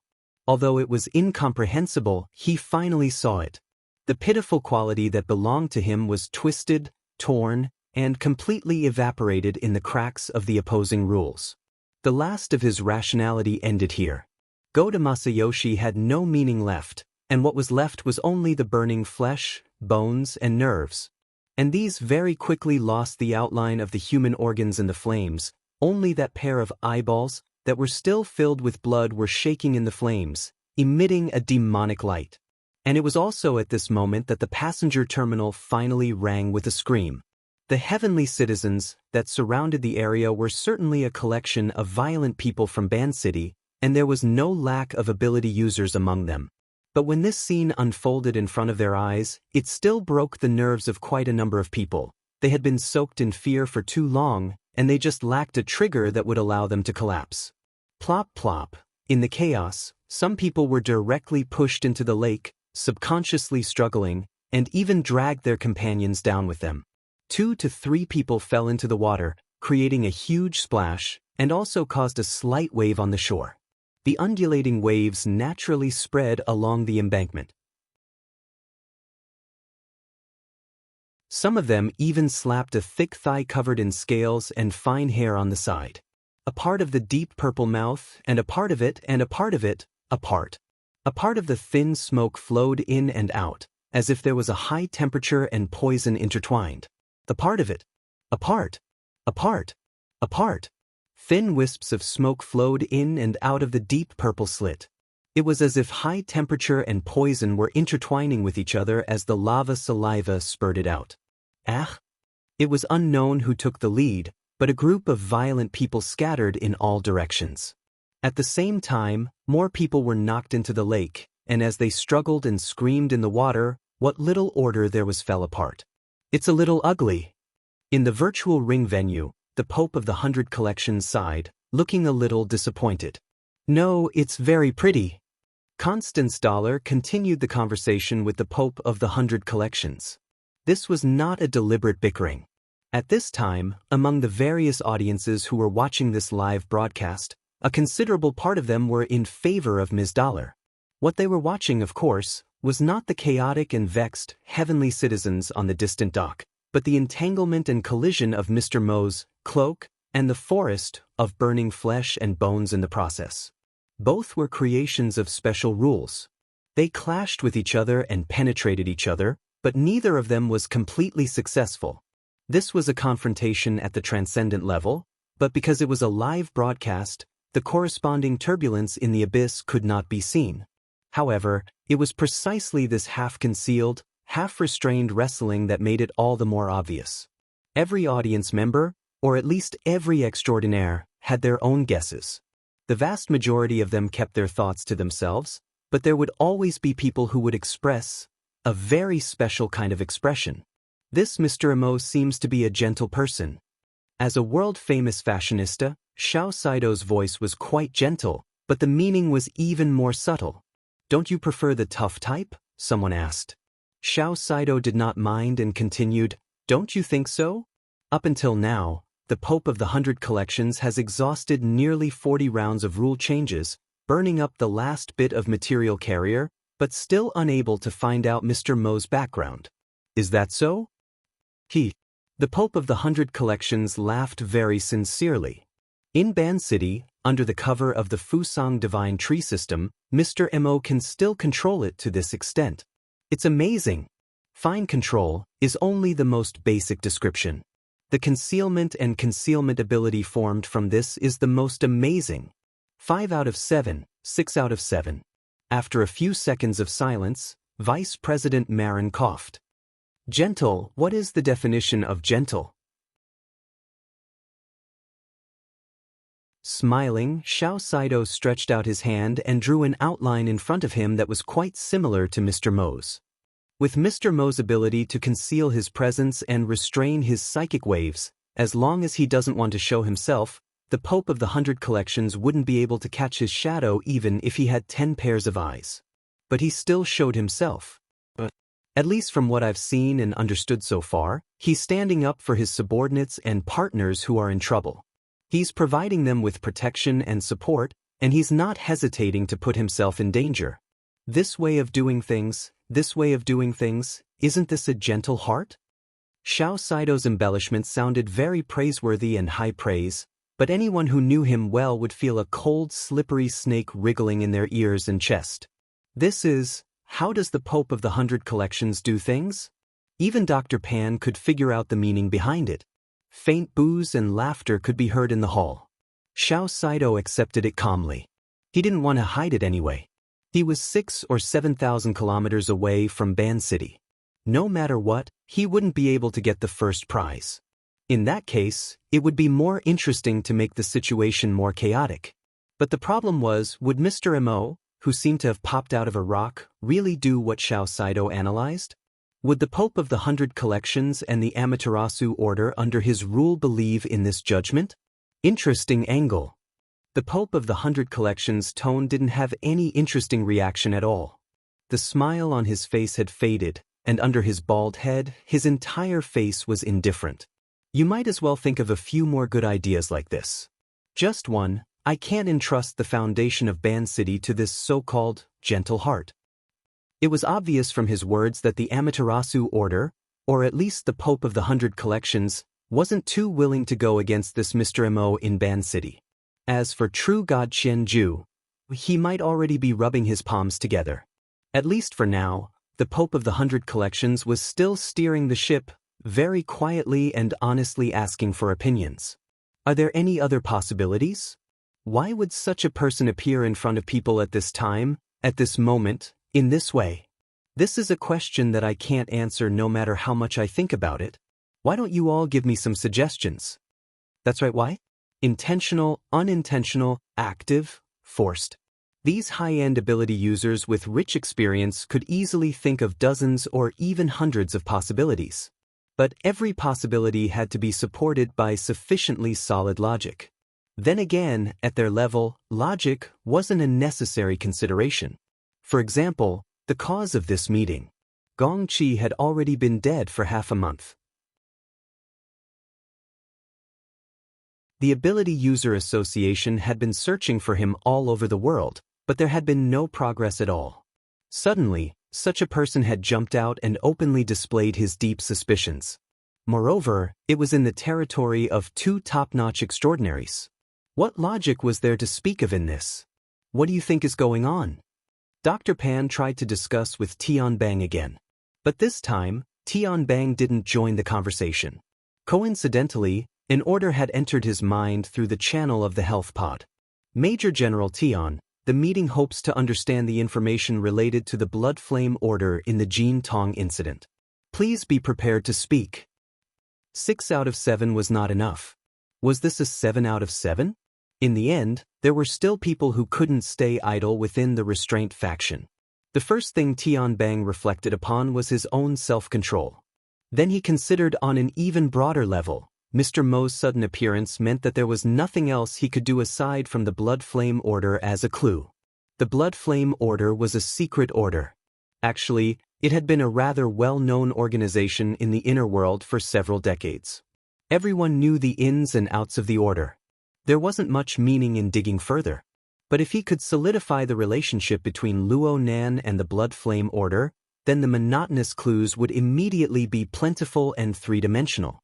Back then, the Hill of Bones in the seas outside of Xia City had long since spread into the eyes of millions and millions of ability users in the inner world along with the broadcast signal. Was there a lack of 2 or 3 people among them? Which big shot of the military wanted to decisively take a side? Or perhaps this was a higher level of sitting on top of the mountain to watch the tigers fight. It was fine to show one's stance, but did they ask for the opinions of others? Tianbang reflected upon himself for the second time. Was it because he had been acting far too easy to bully in the outside world? So much so that any random Tom, Dick, or Harry dared to use him as a gun. Dr. Pan. Have you checked the communication privileges of the experimental center recently? This, I'm not too sure. What's wrong? There's a spam message coming in. You guys are quite open-minded. Tianbang used his own privileges to form an overlay as he spoke. He adjusted it to the highest level of non-combat readiness. It wasn't to the extent of cutting off internal and external communications, but at the very least, there needed to be some sort of identity verification. Of course, he was currently in the midst of a human experiment. The verification work was handed over to his young but reliable aide, Lieutenant Colonel Zhu Ling, to handle. As for the spam message in front of him, what was the point of mentioning it? Having done all this, Tianbang magnanimously became a spectator. Oh, there was also that speech. Things like bioelectricity disorder and memory errors were far too common during the human experiment phase. There was really nothing that could be done. The corner of Tianbang's mouth twitched when Mr. Mo's thin and sickly face revealed a clear smile over at Osaka City. He extended his hand like he was plucking a fruit. He pinched one of the eyeballs within the flames of the thicket that was about to be completely burned away. I can study it for a bit. There was no telling how many people in the circular hall exclaimed at this moment. Most of them couldn't tell how many marvelous and subtle operations Mr. Mo's seemingly simple action had to be performed on the transcendent level. In any case, Mr. Mo had indeed plucked a fruit and pinched it with 3 fingers. But that wasn't the end. He raised his head again. This time, it was an overly direct angle that pierced through the projection of the live stream into the virtual circular hall. I want this one too.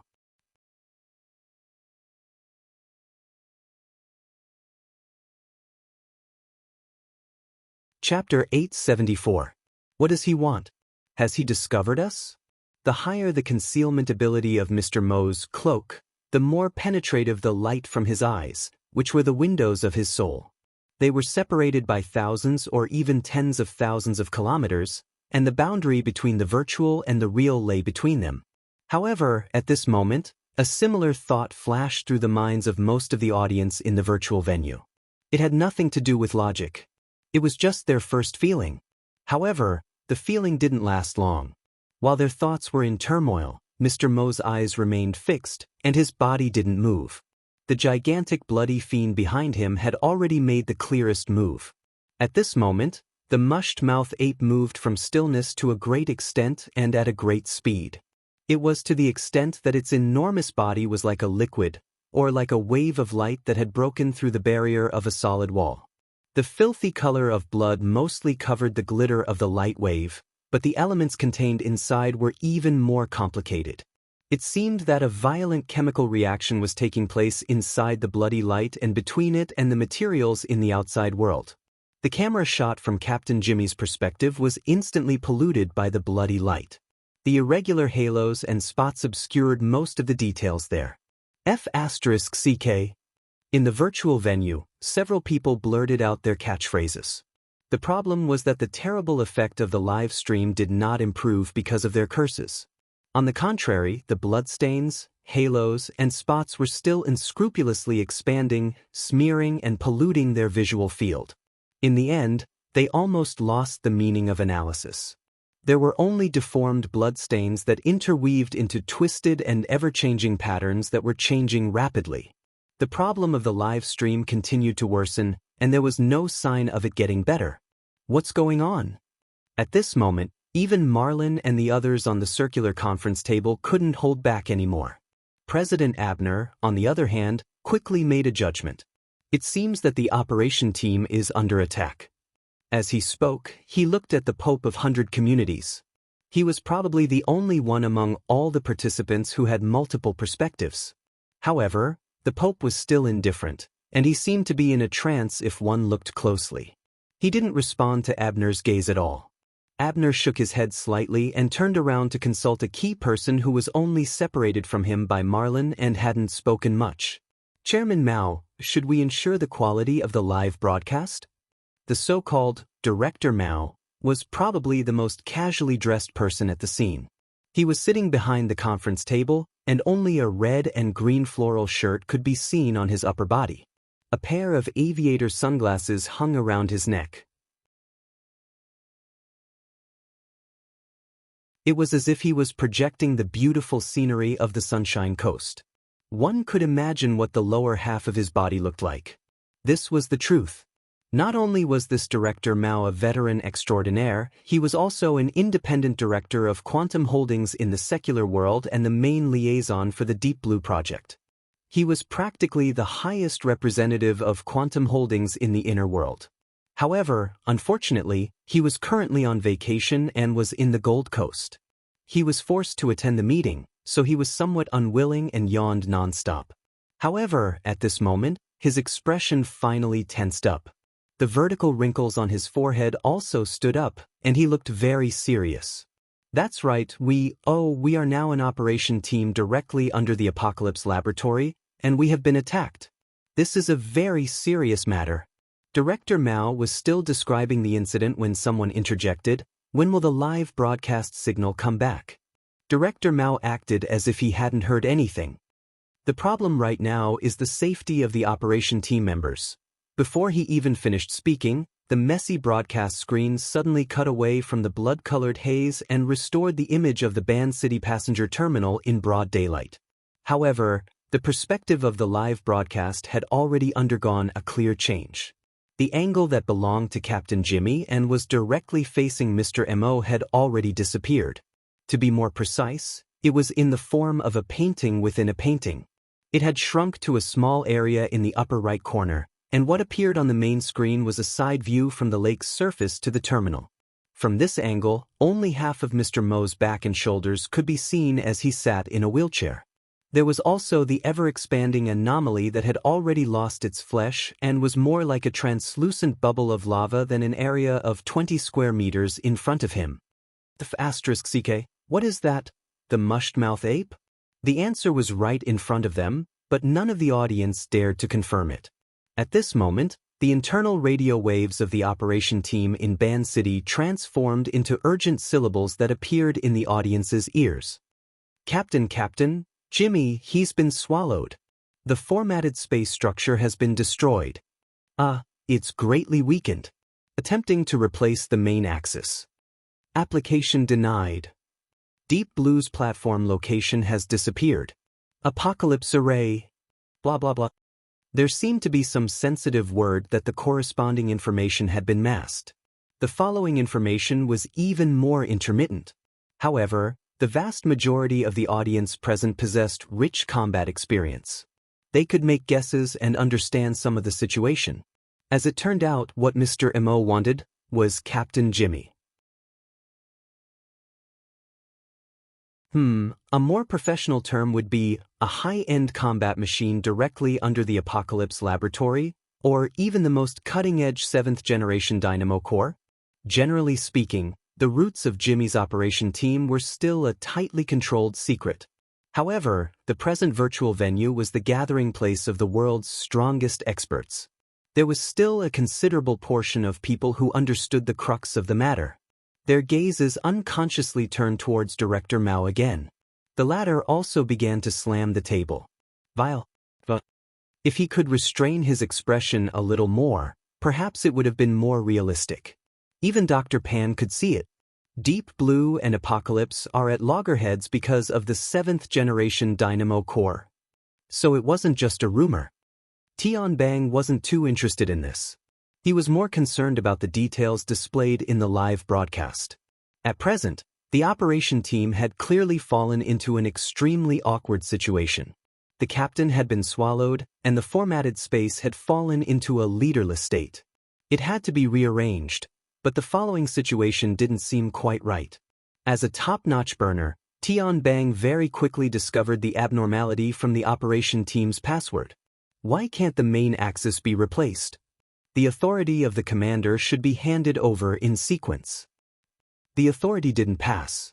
Dr. Pan's attention quickly shifted from the level of gossip to the professional domain.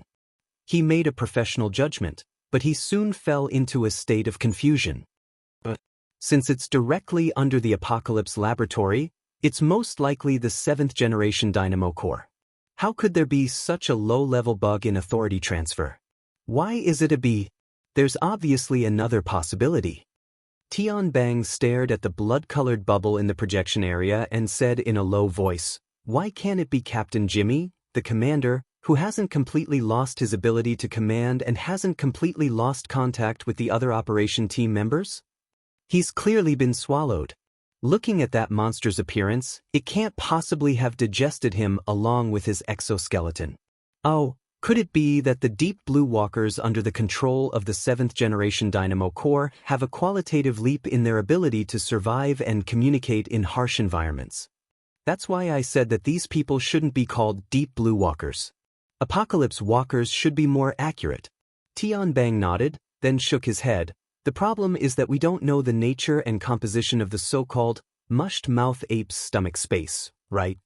Dr. Pan shrugged. "Think about its saliva. It's not a magma lake inside, but a sulfuric acid pool." The corner of Tian Bang's mouth hooked up. Maybe it's not a sulfuric acid pool or a magma lake inside, but a simple space bag. At least looking at it right now, I can't recognize that fellow. There's no similarity between that fellow, an ape, or lava. At this time, from the perspective of the live broadcast, the blood-colored bubble that had swallowed Captain Jimmy seemed to have passed its peak period of transformation and was beginning to shrink. But its composition, at least in terms of density, didn't conform to people's logical understanding. It naturally became denser and denser. On the contrary, the blood-colored light was becoming thinner and thinner. Many times, a portion of the area would become somewhat transparent after a burst of undulations. It was like an illusory soap bubble. It seemed as if it could be blown away with a single breath. But the problem was that after the initial panic, the operation team had already begun a limited counterattack. All physical and energy ammunition were directed towards the blood-colored bubble. At least 5 deep blue walkers launched their attacks from the surface of the lake, from the sky, and from the distant commanding heights. The firepower interweaved into a net and converged at the visible weak points of the bubble. It seemed as if they wanted to rescue their own captain. But Mr. M.O., the instigator of everything, wasn't affected in the slightest. It seemed as if he was directly judged as a passerby. This passerby also didn't have any intention of interfering. He only played with the fruit he had just plucked with his fingertips. He allowed the astonishing firepower of the deep blue walkers to pour down on the increasingly weak, blood-colored bubble. The problem was whether it was the metal bullets, high-explosive gunpowder, or energy blasts, regardless of whether they were supported by the format of fire, all of them were like clay oxen entering the sea after entering the blood-colored bubble. They disappeared without a sound. Tian Bang said decisively, "This is absolutely not the structural model of a flesh and blood body. This fellow is highly energized. And then, it's relatively easy to mold. It's a natural building material." Dr. Pan was simply repeating Mr. Mo's previous description. This was also the only basis. Tian Bang asked, "What is a highly malleable energized building material used to construct?" Before his voice fell, the blood-colored bubble really did turn into a soap bubble in the live broadcast. It burst noiselessly in a form that didn't have any texture. The howling net of firepower directly pierced through the pier's walkway in the area it had originally covered. It conveniently tore apart the 7 or 8 cars parked behind it. For a time, the sound of explosions rang incessantly. Gravel splashed in all directions, forcing the nearby veteran and the others to nearly jump into the lake. It was a belated display, but it was meaningless. The mushed-mouth ape disappeared along with the blood-colored bubble. At the same time, the fully armed Captain Jimmy also disappeared. That 300-kilogram top-notch creation that was a combination of man and machine had disappeared without a trace. Yes, disappeared. Tian Bang felt that this was the most accurate way to describe it. He couldn't experience any of the so-called devouring texture. He only felt that this was a magic show that had occurred in front of the world's apex powerhouses. Captain Jimmy himself wasn't much, but he was the embodiment of the Apocalypse Laboratory's most cutting-edge research results. Had all traces of its existence been erased just like that? Tian Bang only felt that this was too absurd. At this time, it was Director Mao in the flowery shirt who knocked on the virtual ring-shaped conference table with a deafening sound. "This is a disgrace. This is an extraordinary humiliation. Why the hell are we still doing a live broadcast?" The live broadcast screen began to blur as if it had heard his command. It looked as if the signal was about to be cut off. At this moment, someone sitting one person away from him also knocked on the table. "Continue." Abner's feminine voice was piercing like a sharp blade cutting through the air at this moment.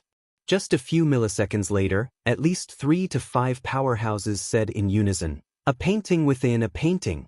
You're tuning in to the Passion Pages YouTube channel. We're so grateful for your support, and don't forget to subscribe to join us on this incredible journey through captivating stories. Your generosity through donations truly makes a world of difference, as it's the primary source of revenue that allows me to expand and enhance this channel for you. Thank you from the bottom of my heart for being a part of this adventure.